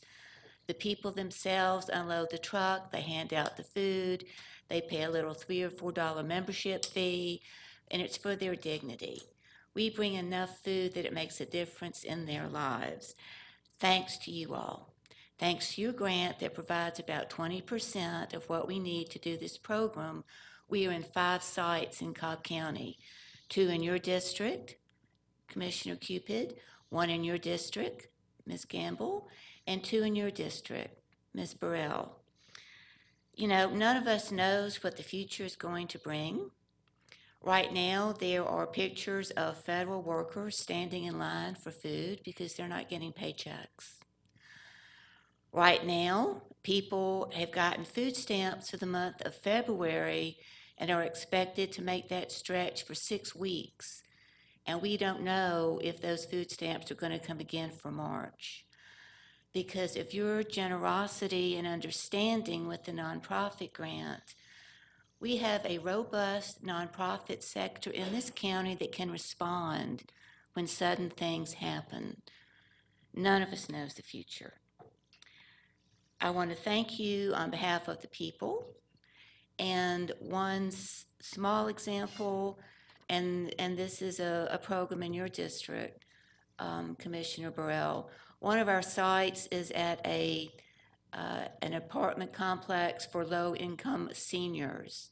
We're talking good folks who are retired truck drivers, retired domestic workers, cafeteria school workers, and they did the best they can their whole working lives.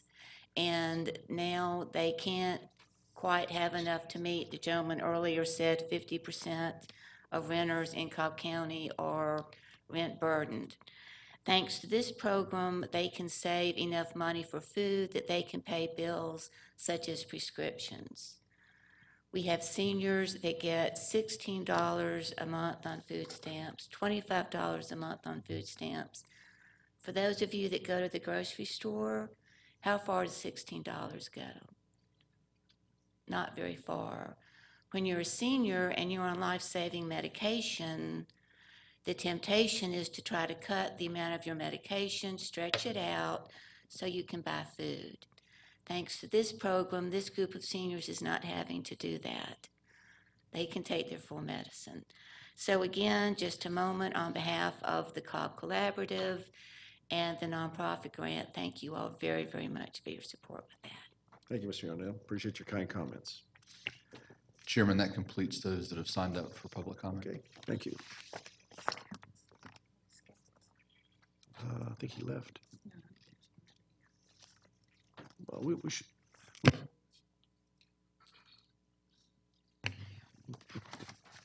All right, we have a Boy Scout out there who wants to come up here and ask one question before we do consent agenda. Yeah, I see you. You have to come up. I saw you. That's my fault. All right, that's right.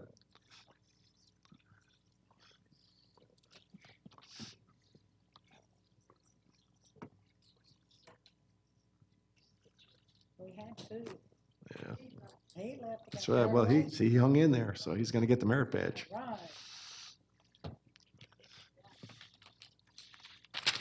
You must know you're on television. Okay. All right, sir, you have that. Well, could you have tell us what your name is and where you live? I'm Nicholas Boss, and I live in Marietta. Okay, you have the floor. So I wanted to talk a little bit about zoning laws. Mm-hmm. So I've lived in Marietta for over 10 years, and during this time, there's been a whole lot of developments around my neighborhood. However, I don't think that a lot of these developments are necessary to Cobb because, I mean, do we really need 7 senior living centers in like 5 square miles? I know that there are a lot of people who came from the baby boomer generation and are now getting into their 70s and 60s and need assisted living.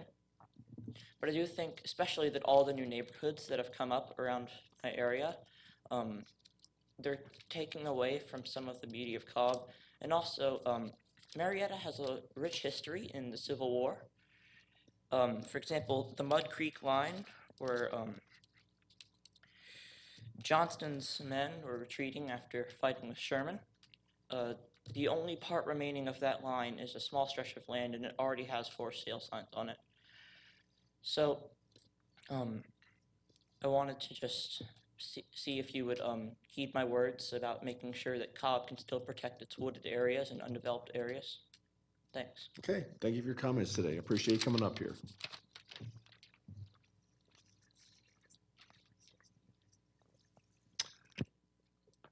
Okay.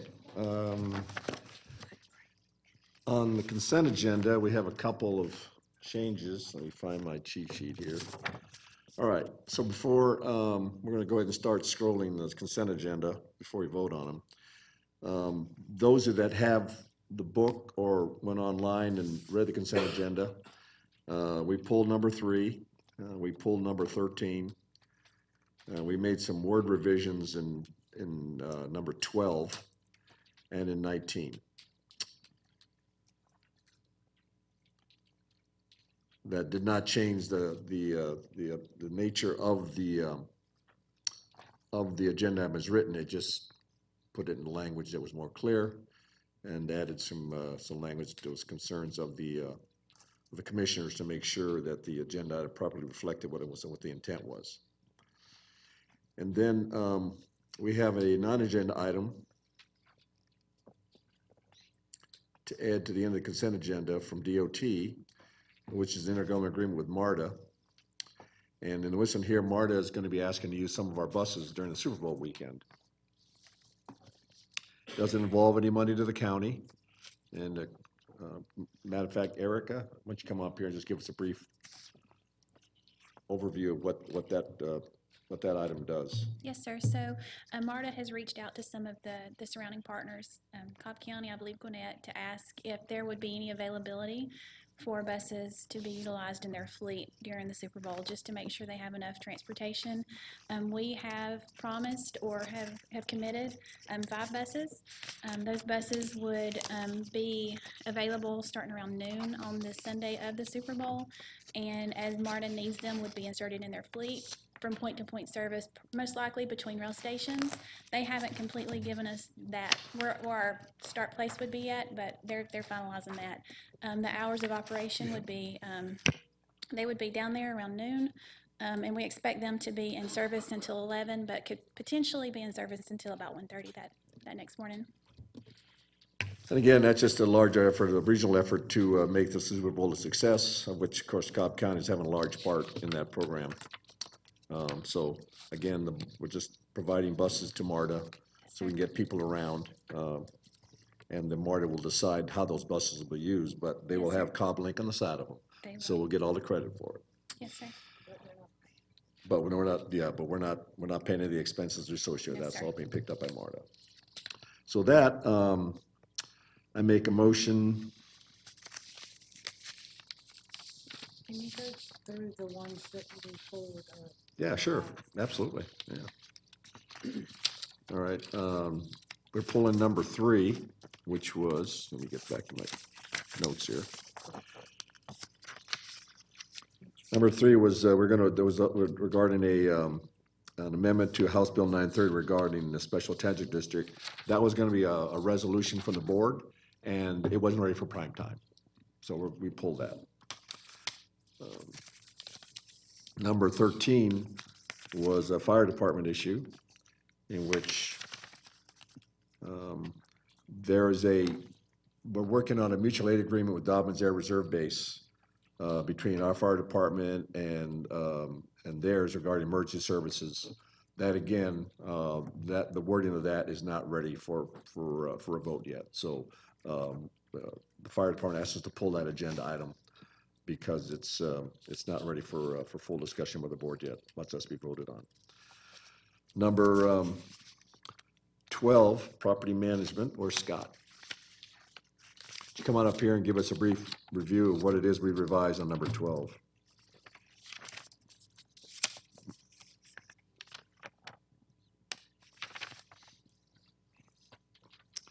There was some concern about the use of the word animal services We're making we're modifying a storage building connected to animal services. There was some concern about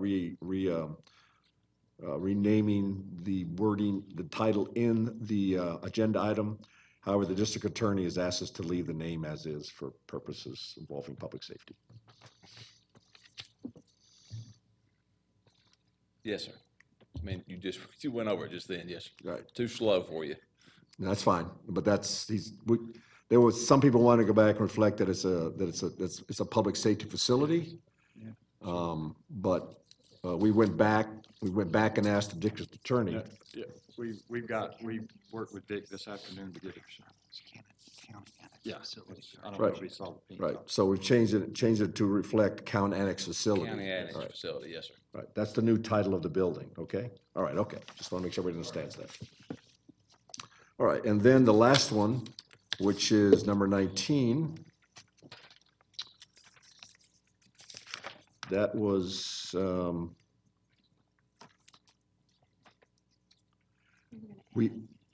go ahead, Commissioner. This is an annexation document between us and the city of Ackworth, and there was an objection being raised by the county. Correct, and then there was a second objection letter sent on Friday, January 18th, that we wanted included. To include it in the package, so we have a complete package. Correct. And that letter has then been added to the documents, so everybody on the board hasn't seen it. No, we're Correct, just, no, it's not being pulled. no, we're just revising it. And we're revising 12 and 19, we're pulling 3 and 13. Okay. All right, so now, need to have the wording for. We'll make a motion that the board approve an intergovernmental agreement with the Metropolitan Area Rapid Transit Authority for Super Bowl 53 bus service support effective February 2nd, 2019 through February 4th, 2019, authorizing the corresponding budget transaction and further authorize the chairman to execute the necessary documents in a form substantially similar to that attached and is approved by the county attorney's office. Do I have a second? And sir, can I interject for just a second? We're actually making a motion to add that as part of our consent agenda, not Right. to actually approve it. Oh, I'm sorry. Because we'll approve it then as part of the consent agenda. Yeah, okay. Sorry. I originally started my motion to add to that, and I got distracted. So revising the tape by about 9 minutes, I make a motion that the board add to the non-consent agenda, all right? The recommendation as I just stated. Have a second. So do we have any discussion?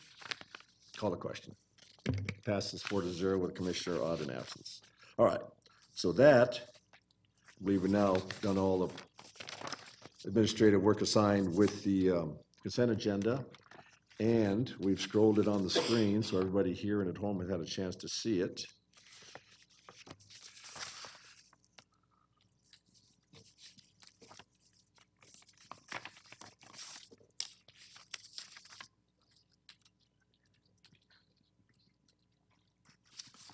Find the right wording here.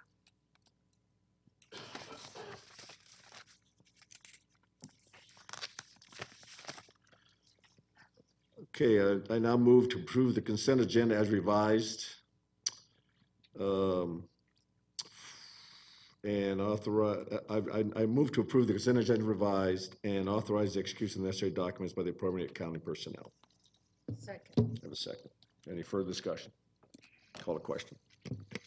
Passes 4-0 with Commissioner Ott in absence. All right. Now, regular agenda, and Commissioner and Director Parrish, you have the floor. We're over in DOT. Thank you, sir. Our first item, we would like to request that the Board of Commissioners approve change order number 2 to the contract with Baldwin Paving Company, Inc., a no-cost time extension through April 30th, 2019 for US 41 Cobb Parkway at Windy Hill Road intersection improvements and Q jumper lanes. Commissioner Burrow, Motion to approve. have a second? Second. Any discussion? Call the question. Passes 4-0. Commissioner Ott in absence. Thank you, sir. Our second item is to request that the Board of Commissioners determine that circumstances are such that it is necessary to proceed with condemnation proceedings by declaration of taking OCGA 32-3-4 Authorize the commencement of condemnation proceedings on 3 parcels on Windy Hill Road, Terrell Mill Road connector, and adopt resolutions and orders in form substantially similar to those attached and as approved by the county attorney's office, and further authorize the chairman to execute the necessary documents. Okay, a motion to approve. Second. Second, any discussion? Call the question. Passes 4-0, Commissioner Ott in absence. Thank you, sir. Our next item is to request that the Board of Commissioners approve a construction agreement with CSX Transportation, Inc. in an amount not to exceed $762,471 for railroad coordination during construction of Old 41 Highway Bridge over CSX Railroad. Commissioner Burrow. Motion to approve. Second, any discussion? Call the question. Passes 4-0 with Commissioner Ott in absence. Thank you, sir. Our next item is to request that the Board of Commissioners approve change order number 3 final to the contract with C.W. Matthews Contracting Company, Inc., a savings to the project in the amount of $423,799.08 for thoroughfare improvements on South Barrett Reliever Phase 2. Commissioner Burrow. Yes, this is a great project up at the Town Center CID area that is now complete and with the savings. Motion to approve. Have a second. Any discussion? Call the question. Passes 4-0 with Commissioner Ott in absence. Thank you. Our next item is to request that the Board of Commissioners approve a memorandum of understanding with the Georgia Department of Transportation for arterial dynamic message signs in an amount not to exceed $280,365.24, authorize the corresponding budget transaction, and authorize the chairman to execute the necessary documents in a form substantially similar to that provided under separate cover and is approved by the county attorney's office. Commissioner Burrow. Did we figure out the districts on this yet? We checked and it looks like they're all in They're 3. all 3? Yes, Okay. ma'am. I didn't know I had Cowan Road, though. But we'll check it and see. I'm trying to give it to Kelly. Motion to approve. I'll second. Any discussion? Call the question. Passes 4-0 with Commissioner Ott in absence. Okay. Our next item is to request that the Board of Commissioners approve a 5-year contract with Walton Signage LTD in an amount not to exceed $512,510.75 for regional bus stop signage equipment and related services, authorize the corresponding budget transaction, and further authorize the chairman to execute the necessary documents in a form substantially similar to that reviewed by the county attorney's office. And motion to approve. We have a second. Any discussion? Call the question. Passes 4-0 with Commissioner Ott in absence. Thank you. The next item is to request that the Board of Commissioners approve change order number 1 to the sole source contract with 4U Services, DBA Stellar Services, a savings to the 2-year contract extension period in the amount of $49,371.63. Approve supplemental agreement number 3 to the contract for a 3-year contract extension in an amount not to exceed $691,588.80, effective March 15, 2019 through March 14, 2022, for continued application development and support of Project View. Motion to approve. Second. Any discussion? Call the question. Passes 4-0 with Commissioner Ott in absence. And our last item is to request that the Board of Commissioners approve a contract with Chatfield Contracting, Inc. in an amount not to exceed $83,107 for drainage system repairs on Kinsman Cove. Motion to approve. Second. Any discussion? Call the question. Passes 4-0 with Commissioner Ott in absence. Okay, thank you. Thank you, Erica.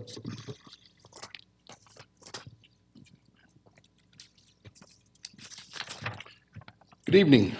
Our item this evening is for the board to approve a contract with Bartow Paving Company for installing additional parking at Nickajack Park. All of the parking in Nickajack Park is surrounding the ball fields. Located at the southwest corner of the park are tennis courts, multipurpose courts, and a picnic area. The closest current parking to these amenities is over 600 feet away. The project was advertised and 5 submittals were received, with Bartow Paving Company being the lowest responsive bidder. Therefore, we ask the Board of Commissioners to approve a contract with Bartow Paving Company in an amount not to exceed $285,721.81 for parking installation at Nickajack Park under the 2011 Park Splosh program. Commissioner Cupid. So moved. Second. Have a second. Any discussion? Call the question. Passes 4-0 with Commissioner Ott in absence. Thank you.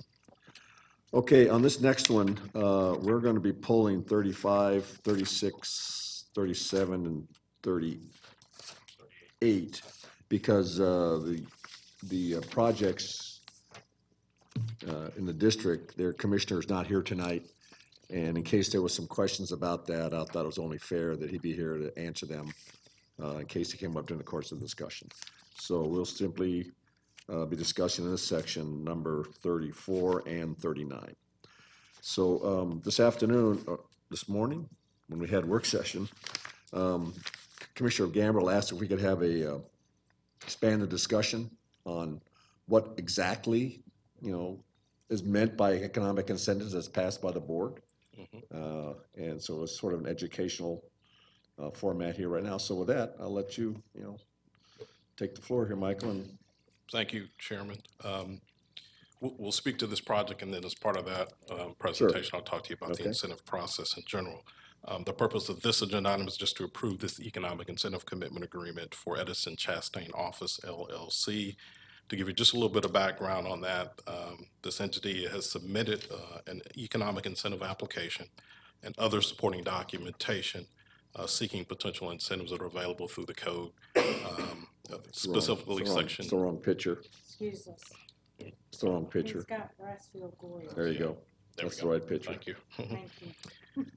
They've submitted an application and documentation seeking these incentives that are available through the county's official code, specifically section 2-173, which is titled Special Economic Incentive Program. That particular incentive program, along with others, were approved by this board almost a year ago, February of 2018. It includes a range of incentive programs for different types of businesses, from entrepreneurs, small business startups, to those that are determined to have a special economic impact, which is the case tonight. As part of that, staff has reviewed this particular application and determined that it is eligible for economic incentives. And what were those criteria? Those criteria were that it had to have the business had to be one of our growth clusters, and we've determined that the type of tenants, type of businesses that would go in this particular building would either be headquarters with a corporate division or regional, or that it would be financial, insurance, or professional, or it would be an emergent technology.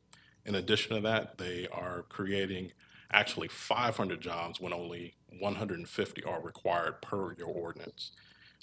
And then I also want to mention too that the economic impact has to be at least 30 million. In this case, it's 35 million. The other thing I think is important to mention too is that these incentive agreements include a recapture provision. And also it's important to note that at any point during the incentive period, which is 10 years, they are not able to meet their obligation, then they'd have to repay the county the value of the incentives.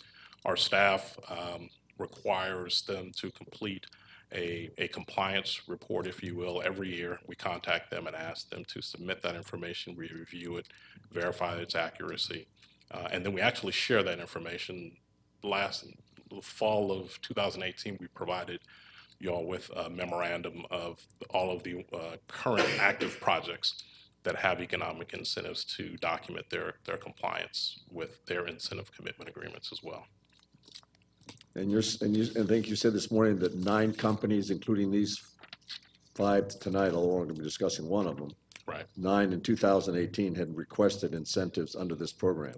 Correct. Okay. How many businesses do we have in Cobb County? I'd probably guess somewhere in the neighborhood of 50,000 or more, sir. It's pretty Certainly in the thousands. Yes, sir. So out of the thousands of companies we had, 9 applied for the incentive. Exactly. I'll mention too, sir, that we calculated a break-even year for this particular one, and it's 2022. So and what does it mean by break-even? Break-even means we will expect to recoup the value of the incentives that we're offering them. So we're talking 3 years before we recoup the value of the incentives that we're offering in this case. I will mention too, sir, that we calculated a return on investment. So if you look at the value of the incentive as the investment by the county for this, for every dollar that you invested here, you're getting about a $280 in return.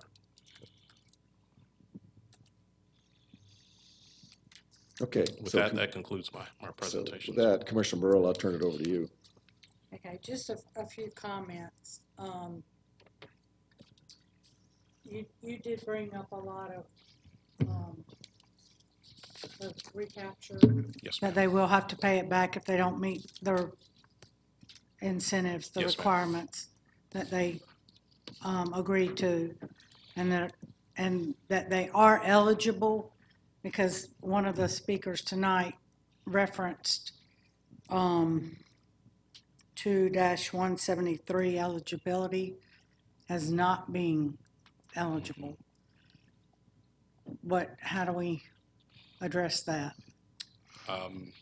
Well, as I stated earlier, I mean, it's a professional, 3-story, 150,000 square foot professional office building that will bring 500 jobs. correct, and the types of companies that would go into that type of facility are going to be headquarter type companies that are consistent with our ordinance, or that there'd be emerging technologies.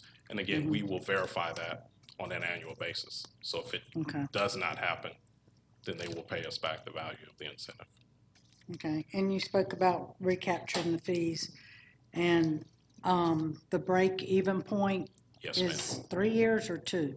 2022.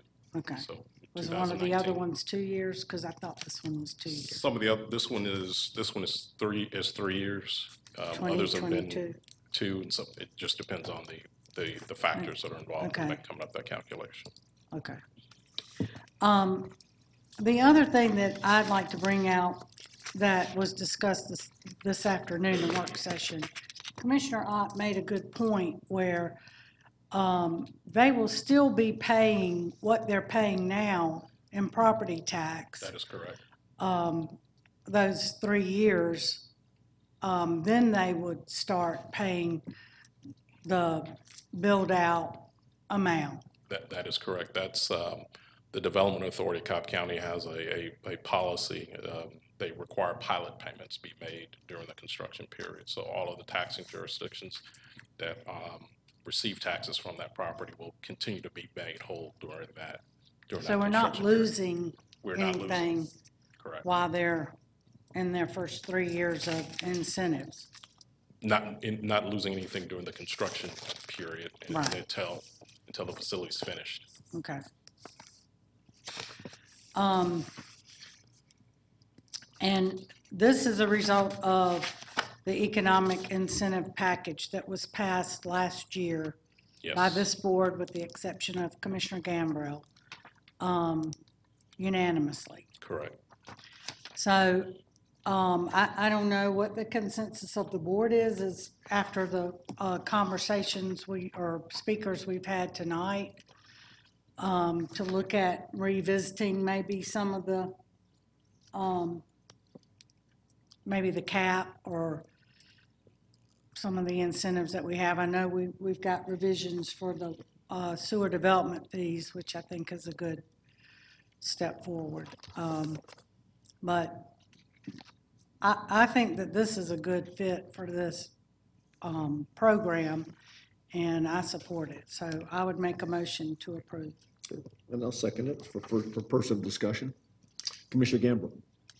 Yes, one of the speakers noted that this property is also receiving tax abatements and other incentives. Was that taken into consideration when doing this evaluation? It was not. That's a separate process that's governed by the Development Authority of Cobb County. They have their own criteria. So even though you said during the pilot program, I believe is the term you used, that they would still be paying taxes, with that tax abatement that they're going to be receiving, would they still be paying that pilot tax? Would they be paying, I'm No. sorry, somebody coughed right as you. I think what she's referring to is the property tax they would still be paying during the construction. Yes. Is what we discussed. Yes. The bond from the Development Authority it was a bond for $35 million that they received from the Development Authority. That's not connected to our incentives. This is a totally separate package. But one thing that I've kind of been saying all along is, but I don't know if there's support on the board, but most of these have gotten Development Authority bonds. But that's for the construction and of the buildings and the property. Right. We may want to look at being more restrictive or increasing the cap on our end if they've also received money from the Development Authority, if that's something we could consider for staff to look at rewriting or revisiting that. But they're really separate. But I'm not sure your question was answered. Well, one's a bond from the Yeah, Development Authority. but I think the issue is about the underlying reason for the Development Authority, what their criteria is. Her question, I think, was, are they still paying taxes? And as this, the Development Authority, does that have an impact on the taxes being paid?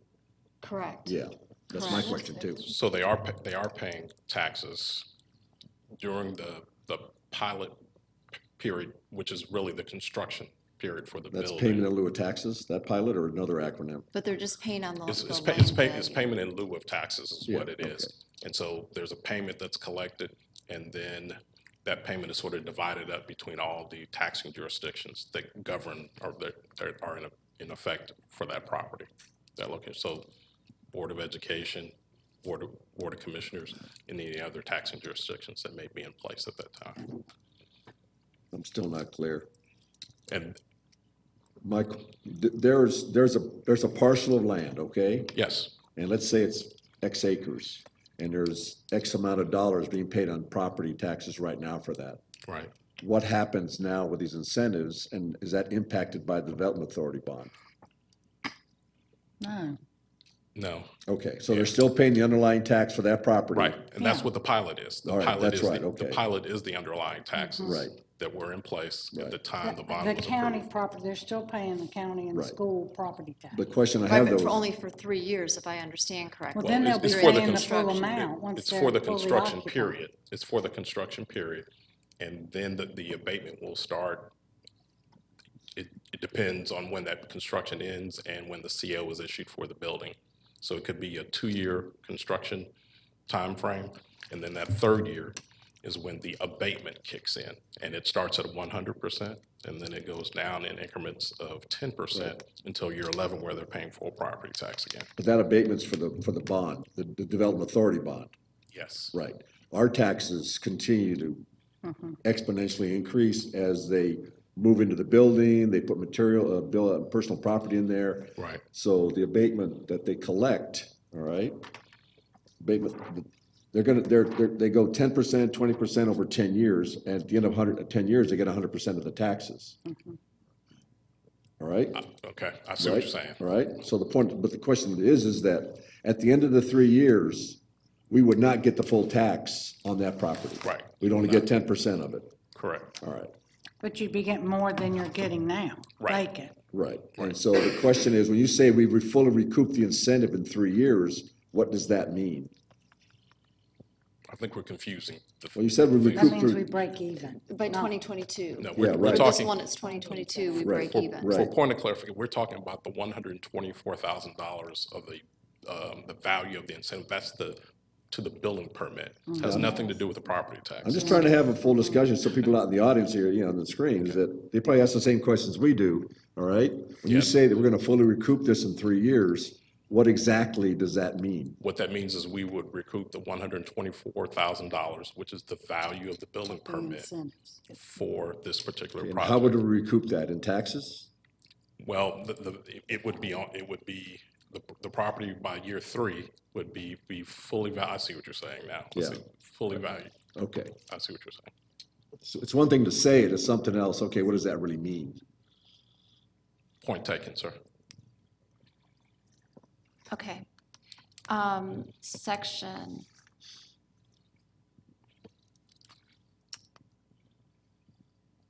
Where is it? Section 2174. And then it goes down to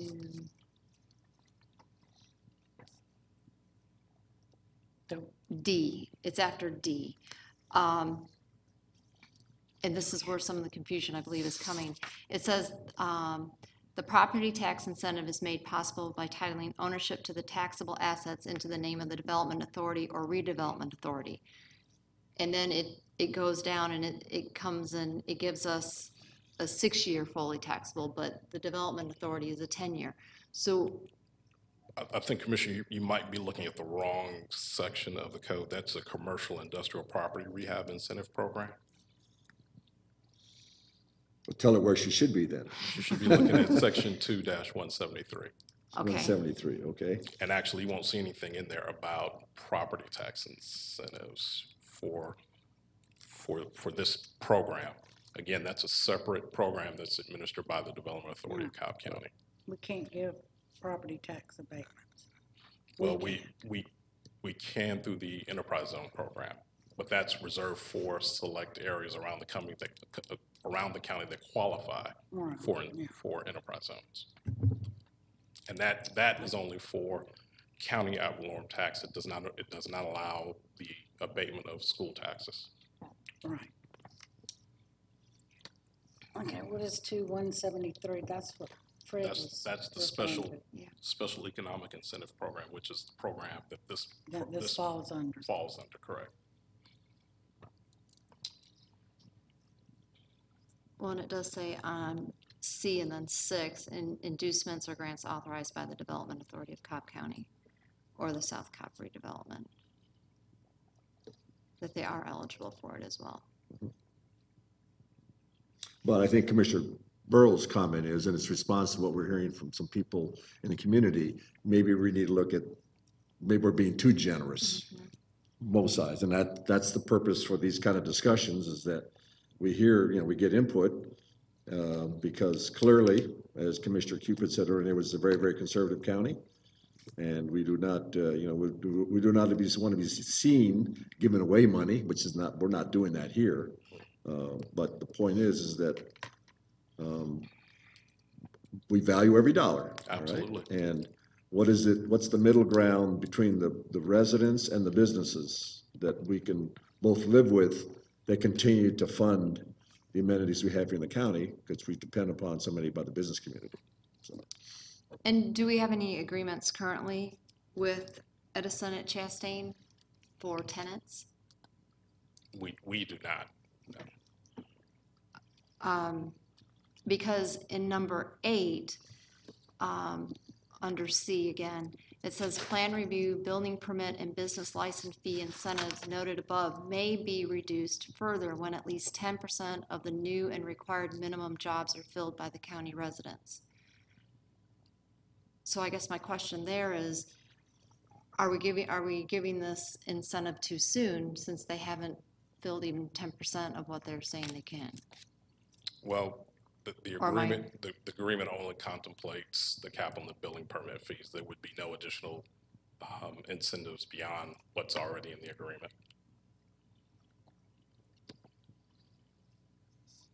So I guess I'm confused of why.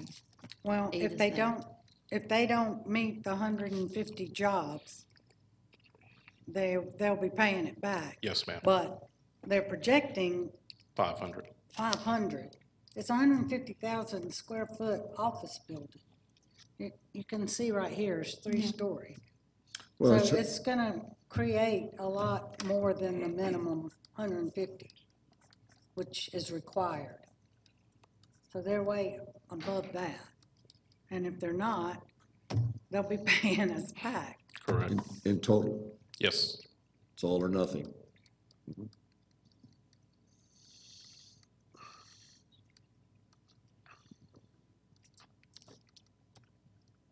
Chairman. Commissioner May I Cupid, weigh in? yes, sure. Thank you. I'm going to piggyback off of Commissioner Gambrell's questions, because it addresses one of the statements of the speaker about eligibility. And I wish I had the code section in front of me, and I cannot pull it up on my phone. There were specific industries that were to be targeted. Technology. Right, I actually have the code section. Okay. Commissioner. Yes, ma'am. Thank you. It says in order to qualify for targeted industry, I'm sorry, wrong one. Let me get back to that. In order to qualify for special economic impact incentive program, a business must be a part of one of the following: headquarters, corporate, divisional, and/or regional, finance, insurance, professional services, in parentheses, law, accounting, and other professional services that predominantly serve the metropolitan Atlanta region, transportation, distribution, manufacturing, and/or emerging technologies and industry. Okay. Have we identified any tenants for this building? We have not. So it seems as if we don't know whether or not this criteria is being met. We have good reason to believe that this type of building would attract these types of tenants. But I hear you, but that's still conjecture. I mean, until we know that there's a headquarters or that's a corporate headquarters coming in, a financial insurance or professional service that addresses the Metro Atlanta region predominantly, a transportation or distribution site, a manufacturing site, emerging technology industry. We still don't know. And I believe, however, I've seen incentives like when we have had the spec buildings in the South Cobb area that are built for logistics. I've seen us provide incentives for it, but it hasn't been under this ordinance where we limited it to a certain type of industry. I think they've been associated with other development authority conditions. But here, I mean, just looking at our own ordinance, it seems as if, I think Commissioner Burrell may have said, questioning whether or not this is premature. We don't know whether or not that's being met by this particular application. So I don't know if we do offer an incentive package, maybe an opportunity is to make it conditioned upon.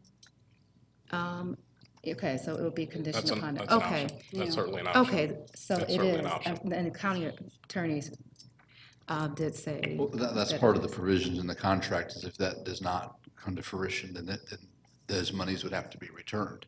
And if Michael, correct me if I'm wrong or not, but because this particular development receives these incentives, and those that would lease out the space would not then be eligible for those incentives. That is correct. So the only time the developer would be entitled to the incentives would be during the construction phase of it.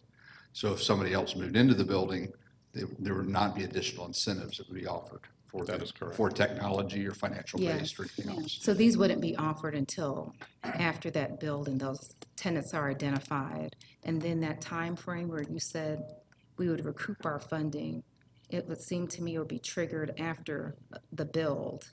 Correct. So then I know we had a hard date of 2020 that was in the document that I read, but if they don't. I think it was start- 2022. 2022, Yes, okay. ma'am. And so there's just some question I have regarding timeline. I don't want to belabor that point because I have other issues, but I still think that's valid to at least recognize that we're waiting on that. I have just some general concern about having 5 incentive applications before this board and not knowing, the board did not identify what would be a reasonable amount of revenue to forego to incentivize business to come here in Cobb. And while there's been a lot of discussion about you're not missing money because this is all new money, when we look at the county's overall financial picture, we still have a lot of challenges before us, where we have a lot of unmet budgetary requests that go to the core function of a lot of our agencies and that go towards ongoing requests of our citizens, that it concerns me for us to be limiting possible fee revenue to address that. We've had a lot of challenges on this board since I've been on it for 6 years to ever want to have a tax increase. And a tax increase is not necessarily associated with the millage increase, but anything above the prior year's digest, if we do not lower that millage, is considered a tax increase. So if we are not willing to increase our millage, what's another way that the county can get funding? Another significant source is to get it through our fees and to get it through revenue-generating departments. So I'm concerned when I see community development, which is a significant generator of fees for our organization, to address the ongoing demand on our county services.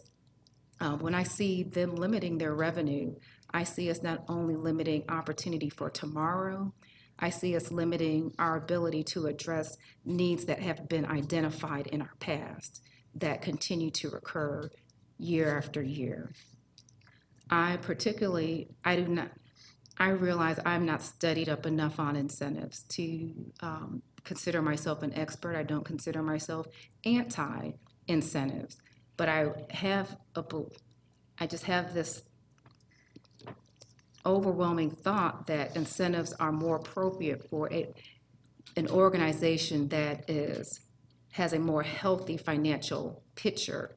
And when I look at the volume of requests, and even just sitting here and wading through public safety's requests, I am very concerned about us not capturing possible revenue for our county. So if you can bear with me to be more educated tonight, I went and just did a cursory search of corporate incentives online. And what I found was a challenge for me, because study after study after study questions the utility, the financial utility of incentives. And I'm just pulling up 3 out of a number of them that can be found. And I'm going to start here with Strong Towns, How Corporate Tax Incentives Work and Why Cities Spend So Much on Them. And I'm just going to pull out a few phrases. This is why jurisdictions are okay with some companies paying less taxes. Simply put, governments offer incentives when they think a company will add so much money to the local economy that giving the company a pass on some taxes will more than pay for itself. In theory, if primary employers import more money into the community from the outside than the tax incentive costs, the tax incentives are worth it. Larger, as this was shared in an email, larger companies and cities in assessing their calculations find that larger companies actually may end up paying lesser taxes than smaller organizations. And ironically, smaller, let's say a food truck company, can pay larger corporate tax rates than bigger companies would normally pay because they don't have the same amount of clout to get their taxes waived. So just even looking at our disparities, how we treat businesses, that's a concern. But we're not waiving taxes here. I'm just sitting, I want to finish what I. We're not waiving taxes. I didn't say, I Okay, just want to just finish want to what make I'm sure that's very sharing. clear. We're not waiving taxes here. I understand, so I want to Okay, finish making all my right. point here. It provides that tax incentives can work in special cases where a company would not have otherwise come in, like in economically depressed city or expanded, but these are rare. So then the question goes, are our incentive packages being offered in parts of the county that are economically depressed so that it can have a greater return to the county? And I don't necessarily see that with these. Some other observations.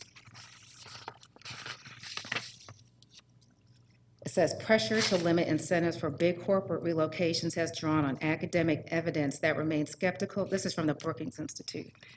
Pressure to limit incentives for big corporate relocations have drawn on academic evidence that remains skeptical about the effectiveness of incentives, arguing that incentives do not influence business decisions to nearly the extent policymakers claim, nor are they properly targeted to businesses and industries that can offer the greatest economic and social benefit.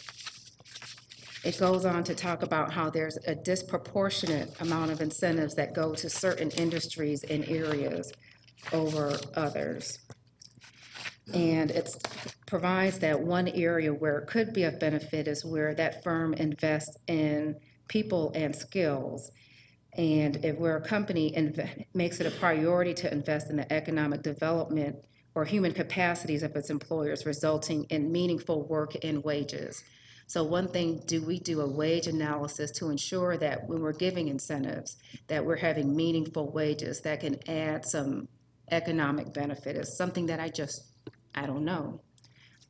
It also provides, there are concerns related to racial inclusion with incentives, that Black and Hispanic workers remain underrepresented in industries that receive economic development incentives, and a low share of incentives go to firms for job training purposes.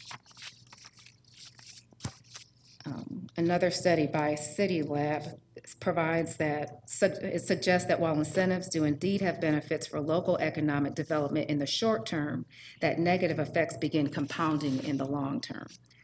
That determining, one thing that should be identified is when jobs are created, are they being created locally? It should be determined whether jobs go to local or out-of-state workers. In the short term, an estimated 2/3 of jobs are filled locally and 1/3 from out-of-state or city migrants. However, in the long run, the vast majority of the jobs created are not locally sourced, where 85% of the jobs end up increasing the population via in-migration of workers, while only 15% increase the employment rates of local residents. So not only looking at wages is something that I think we should consider, but also looking at, and I think you talk about 10% of employees coming in from Cobb, but is that a suggestion or a mandate or requirement so we have some net gain when we give incentives for the long term, not just for the short term? Here it provides that with assessing incentives, overall employment, while there are host cities that do provide incentives, if you look at the net gains of employment in an area, overall employment at the county level over time still remains roughly the same. It also talks about just looking again at wages and ensuring that money is not funneled away from public services, that money has to come from tax. Where money is funneled away from public services, and this was a point I was making in our morning session, that money has to come from taxpayers instead, which disadvantages the already disadvantaged. And the lowest income group tends to bear more than its fair share. And it provides, so what are city government and state leaders to do? These are the things that we can do to carefully target our incentives so that we have the greatest bang for the buck, where we target businesses with a high multiplier effect, where they are hiring local employees at higher wages, and that we ensure that we're not just looking at the short-term impact that could have less detrimental. We want to make sure it has a better short-term impact with less detrimental long-term tail. I just don't know enough about what we do to ensure that this is something that we're not just looking at today because it's sexy and we don't reap some type of benefit and we end up having more challenges in the future. And when I see 5 packages come before us in the first month of the year, I'm concerned about how that may be compounded throughout the year, where we could be losing possible revenue to a county that continues to struggle with making budgetary decisions every year. And so while I feel like we're looking at this in a micro level, are we looking at the county's financial picture in a macro level to ensure that this is going to have a net gain for Cobb County? And just from what I've heard today, from what I've seen in our package, from doing research, I'm just not convinced yet that this is being done in that way. Well, I get your point. The problem is that we passed these incentives last year. So we created the expectation that we would look at these favorably because we passed the new incentives. They are targeted. There was a lot of thought that went into it. So what I'm hearing now is that we're reversing what we did last year in some cases. If that's the case, we probably will never get another application by any kind of a major business to come here because that's how they do business, all right? To sit here and pretend that just on an academic exercise that there may or may not be an overall impact on how we get revenues. That's just not the way capitalism works. Businesses are going to come where their P&L is best addressed. And the incentives, again, were a compromise. They weren't given just anybody. They were given to a very specific area of people or businesses that would generate the kind of revenue that would enhance the bottom line revenue sources of the county. So I hear your concerns, Commissioner, but I think in this particular case, I don't want to talk about the other 4 cases because Commissioner Otto is not here to defend those. But in the case of Commissioner Burrell, Bill has already said that if they do not meet the criteria of the incentives that we passed last year, then they don't get the incentive. We're going to get our money back. So of course it's in their best interest to go ahead and make sure those specific kinds of businesses come. We're not going to lose any money on this. We're going to in fact add to the tax base because we continue to receive taxes on the land, and we're going to get additional revenue because of new businesses that come in. They're going to bring in personal property, so we're going to tax that. And then people who come in here, there's no doubt we're going to get a lot of new people who are going to live here. So if your concerns are that we're going in the wrong direction, I understand that. No, that's not my concern, Chairman. I don't think we're going in the, I'm not asserting we're going in the wrong direction. And I think all of your observations are valid, which is why I think they are being studied. Last year, we had 2 incentive packages before us under this ordinance, and I supported them. However, we did have some questions about it, which is why we even have modifications to the incentive package, to the incentive ordinance in this code amendment package today. I think this is something that we're still learning and adjusting to as a board. But I have great concern when I see 5 of these come before us at one period of time where we're looking at a payback period over several years, and year to year we struggle to find money to pay for the ongoing provision of services in this county.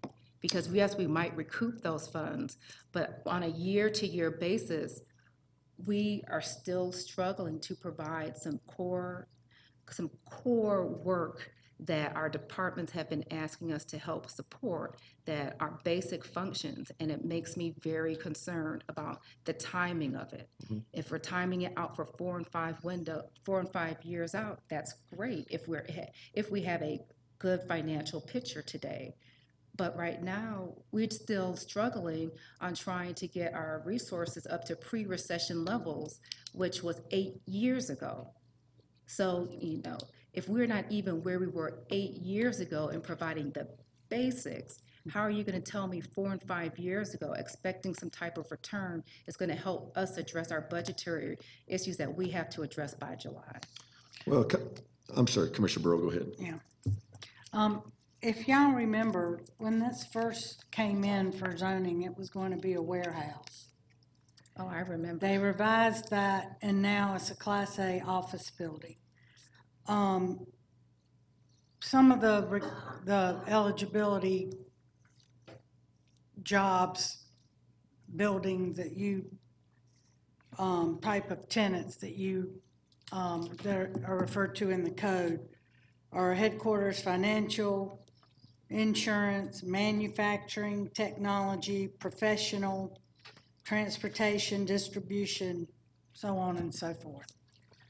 I mean, it's a Class A office building. Yes, it's a beautiful, and it's a beautiful building. It is eligible and meets the requirements. If there's a provision in there that they don't get anything until we know what's going in there and that they meet the requirements, then that's to be seen. I'd like to ask you, Michael, to send us the economic ordinance package that we passed 5-0 last year. Sure. To review again, because there's obviously still questions surrounding that from last year.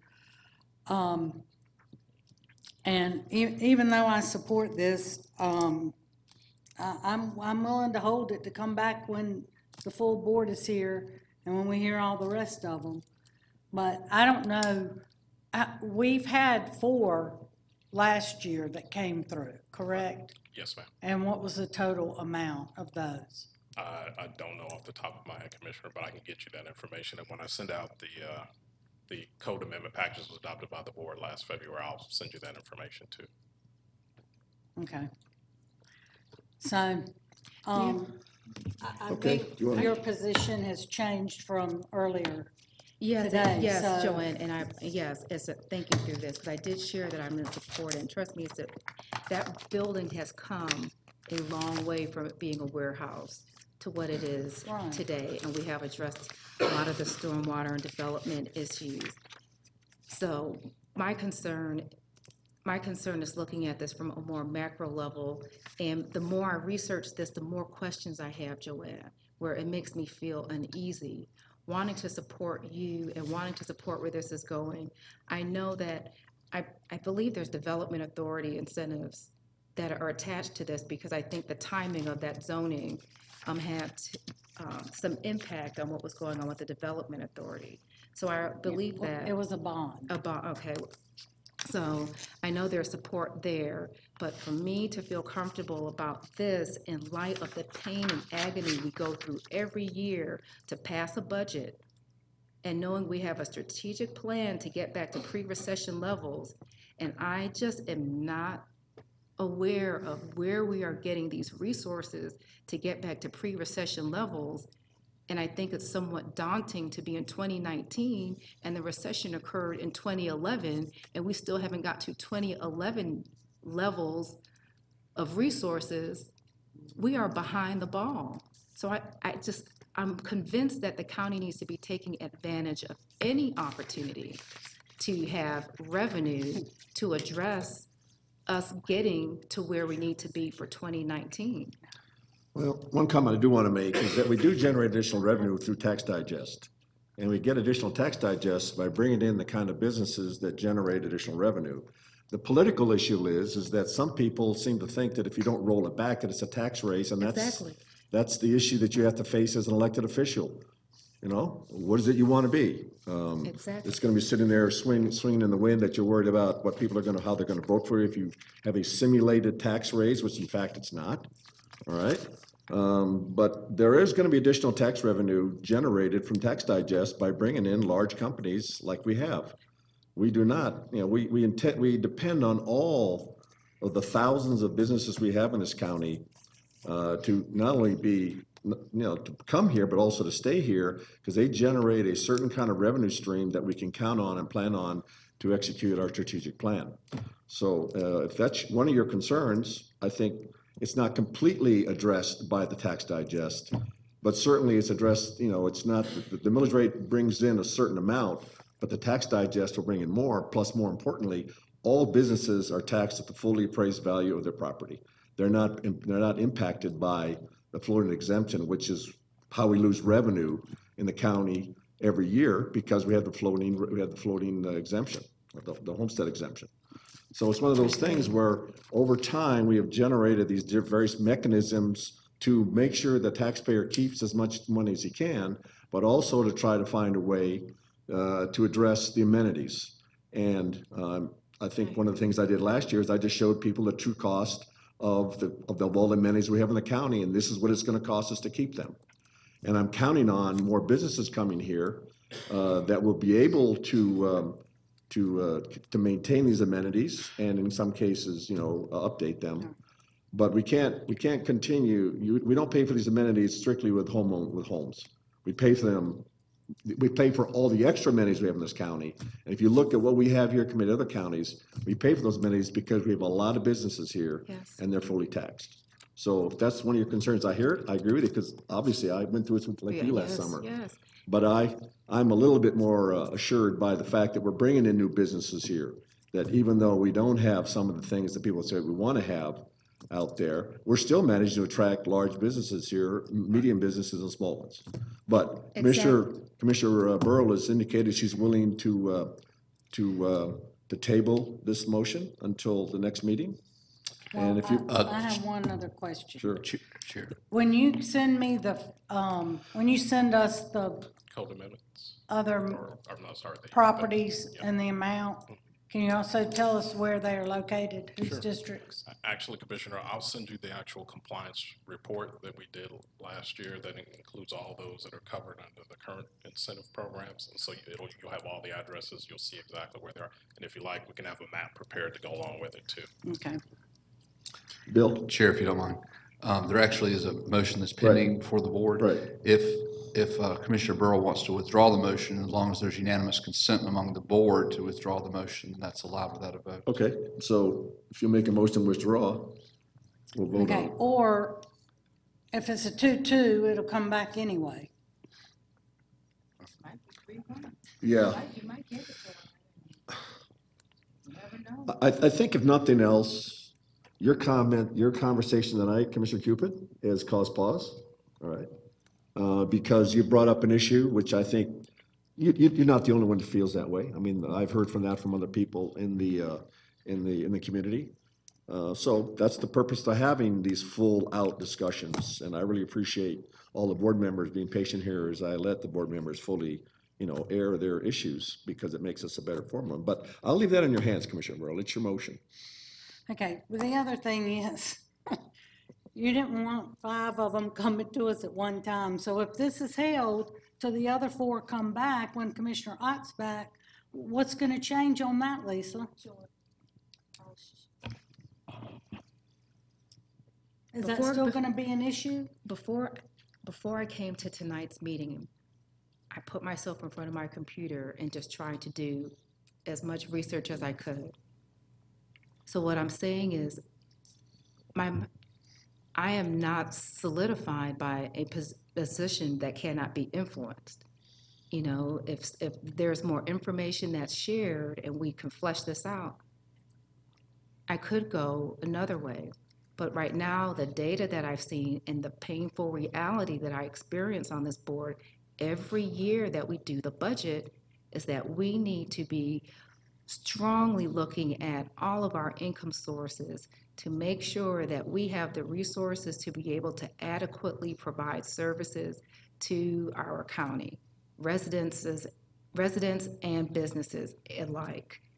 And when I sit through a budget discussion like we had this today, it just gives me more pause.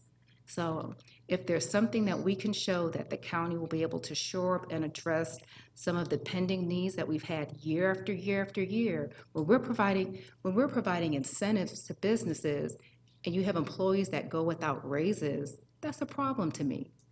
That's a problem to me, now that I think about it even more holistically. Which is just, there's some things I think that are more appropriate for a healthily funded organization. But when we are strapped and are making some of the financial decisions that we're making, we have got to step back and say, are we doing things in a healthy way? And it just does not appear that way to me. So even saying that, I don't know if I can be convinced in light of that. It's not adding up to me. I see that point, but if they're not here at all, we're not getting the revenue that's going to come with it. So you have some businesses that are expanding, and then there is what we are saying is that there is a but-for analysis, that but for these incentives, they would not be here. For special targeted industries. It's not across the board, special target industries. What I think I'm hearing Commissioner Burrow say is if these incentives are not applied, they will not be here. But as was stated by the speaker, and is also stated in one of the studies that I read, towns choose to go to places based on their quality of life, their quality of education. There are a lot of factors that determine whether or not they will move into an area, and it's not necessarily determined that it is the incentive package alone that brings them there, unless you are putting that business in a economically depressed area. And the areas that we are putting this in, if you were to look at Cobb on a macro level, Cobb overall is not depressed. And if you were to look at the area where these are going, it's hard for me to think that these areas are depressed.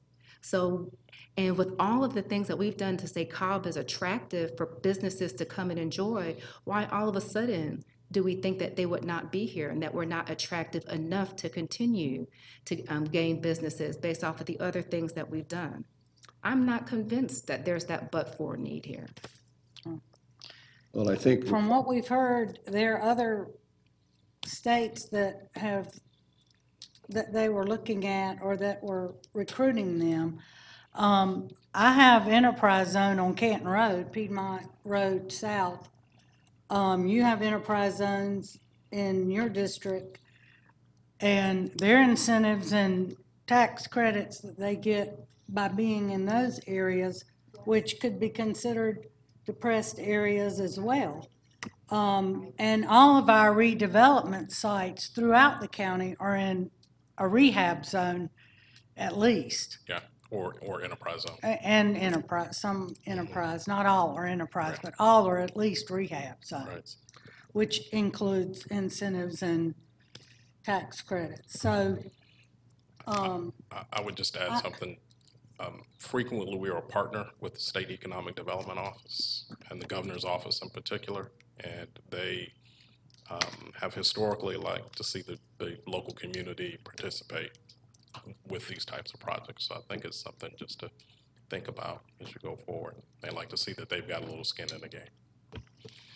okay, so I'm going to withdraw my motion to approve this and hold it to the next meeting. so we have to vote on Well, that, and it do has we to have be, enough time for the and it has next? to be unanimous. Well, if What? it's unanimous, you don't have to vote if everybody's consents to it. Right. So, What now?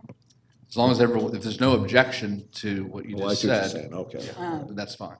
okay. So hearing none, Does that have to be a motion? no. So hearing none, we'll move on to the next agenda item, which is 39. 39. Thank you. Yes, sir. This agenda item requests that you approve an intergovernmental agreement between Cobb County Board of Commissioners and the South Cobb Redevelopment Authority regarding the use of excess funds for the Six Flags Special Services District for year one. By way of brief background, in October 2014, the board approved the creation of the Special Services District, and it provides local government services and facilities within that geographical area. The approval of that district also allowed the levy of a ad valorem tax of 3.5 mils on real property to fund services within the district, construction and maintenance of facilities. Additionally, in September of 2015, the board, in collaboration with the authority, approved the issue of $10 million in redevelopment bonds, using those bond proceeds, or using the proceeds from the Special Services District to fund the debt service for those bonds. One of the construction items included in that package, bond package, was a landscaping and beautification improvements for the I-20 interchange. However, before we could go forward with that, the Georgia Department of Transportation had to authorize the construction of landscape improvements in the right-of-way. We had to enter into a maintenance agreement with Georgia DOT. One of those agreements was in place, on the October 2017, the board actually approved an intergovernmental agreement with the SCRA at the time for the use of these excess funds for the maintenance of these interchange improvements.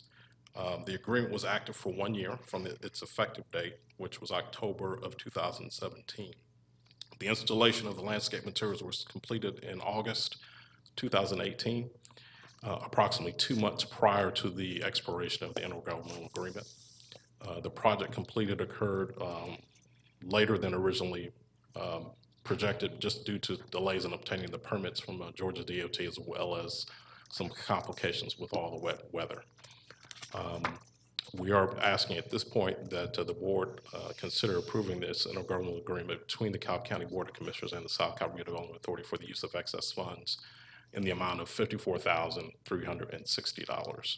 This will fund the maintenance contract for 1 year and authorize the corresponding budget transactions and other documents for the chairman. With Mr. that, Cupid, So moved. we have a second? We have a second. Any discussion? Commissioner Burrow? is kind of a difficult decision because I didn't vote for the bond. So it's done, so I don't know how to. Vote your conscience. I mean, it's done and it's there, and this is just for the excess. Yes, ma'am. But I do need to be consistent and just say that I didn't support the bond. So, Okay, but I guess I don't have a problem with this, but I just don't, I need to, for the record, okay, say I didn't. so noted. Any further discussion? Call the question. Passes 4-0 with Commissioner Ott in absence. Thank you.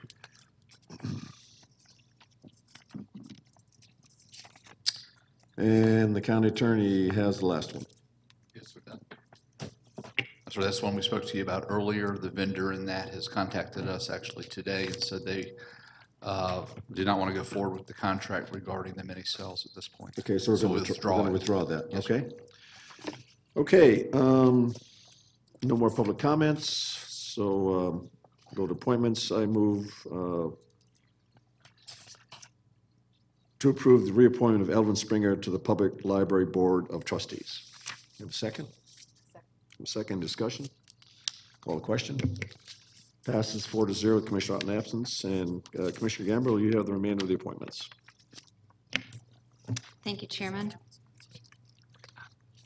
I'd like to announce the appointment of Harvey Jean Lewis to the 1% Special Purpose Local Option Sales Tax Citizen Oversight Committee. Thank you, Jean, for your service. I'd then like to announce the reappointment of Marlene Elkins to the 1% Special Purpose Local Option Sales Tax Citizen Oversight Committee.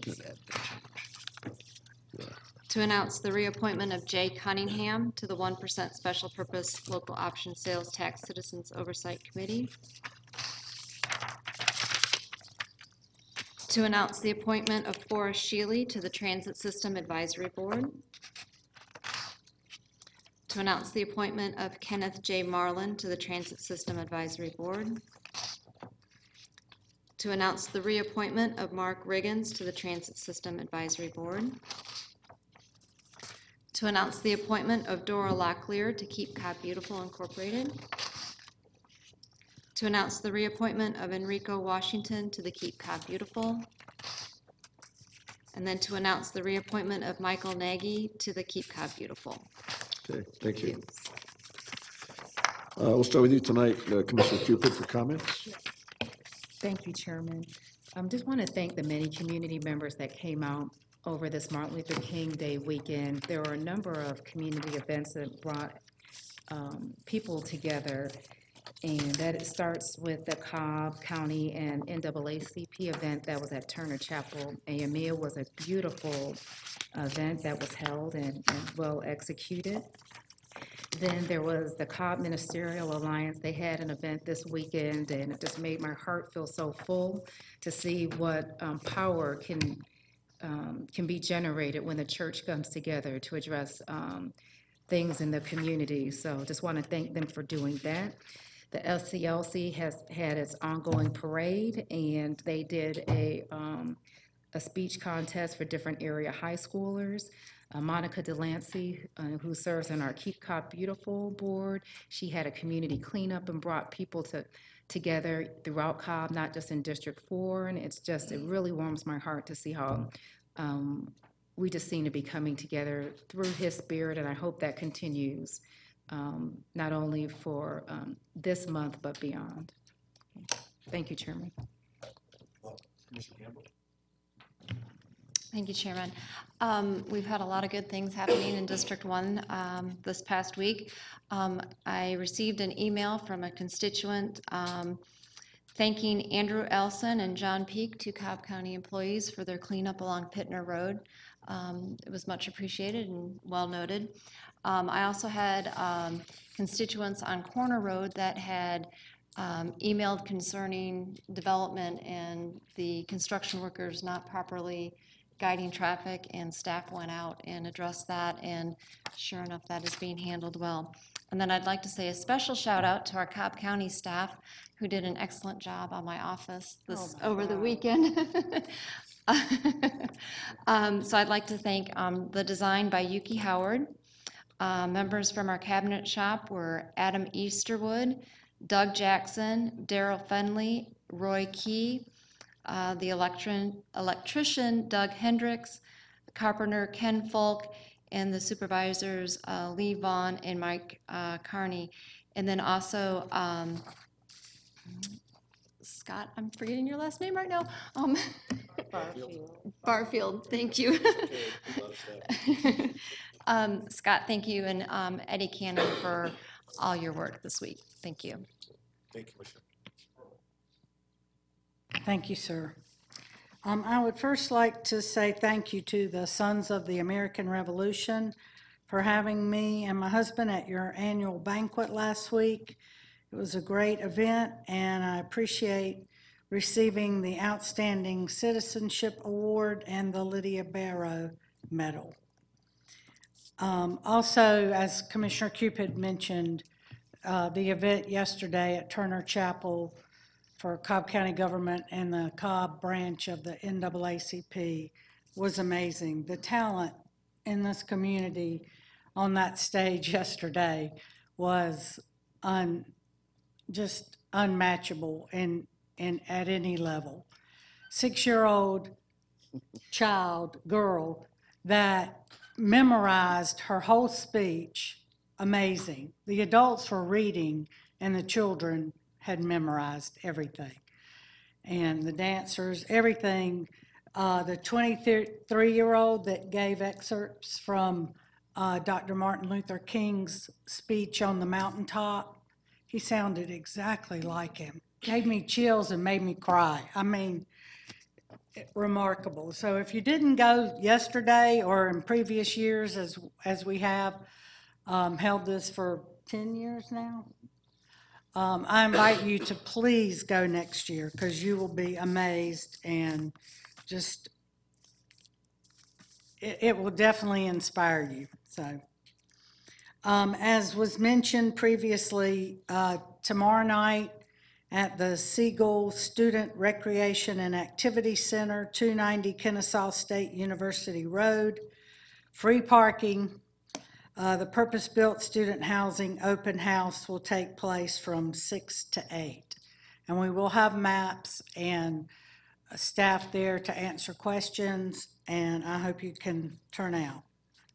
And the next, what was Coffee with Your Cops, when it's at Chick-fil-A, because of their awesome chocolate chip cookies, it's now called Cookies with Your Cop. So we'll be hosting one Wednesday, February 13th at 7 p.m. at the Lassiter Chick-fil-A at 3046 Shallowford Road. So come out and get to know Officer Jegg and the Precinct 4 officers. Thank you. Also want to echo thank you to the staff, particularly Michael Murphy, Dr. McMorris, for all you did for the MLK Day yesterday. It was terrific. And I want to apologize to Commissioner Burrow and Commissioner Gambrill. I forgot to introduce them last meeting. Commissioner Burrow is the new vice for the board, and I welcome her aboard, and look forward to working with you in the coming years. And Commissioner Gambrill, I want to welcome you to the board. I think you saw tonight, this is what the board is. We have very involved and deep and meaningful discussions, because I really believe that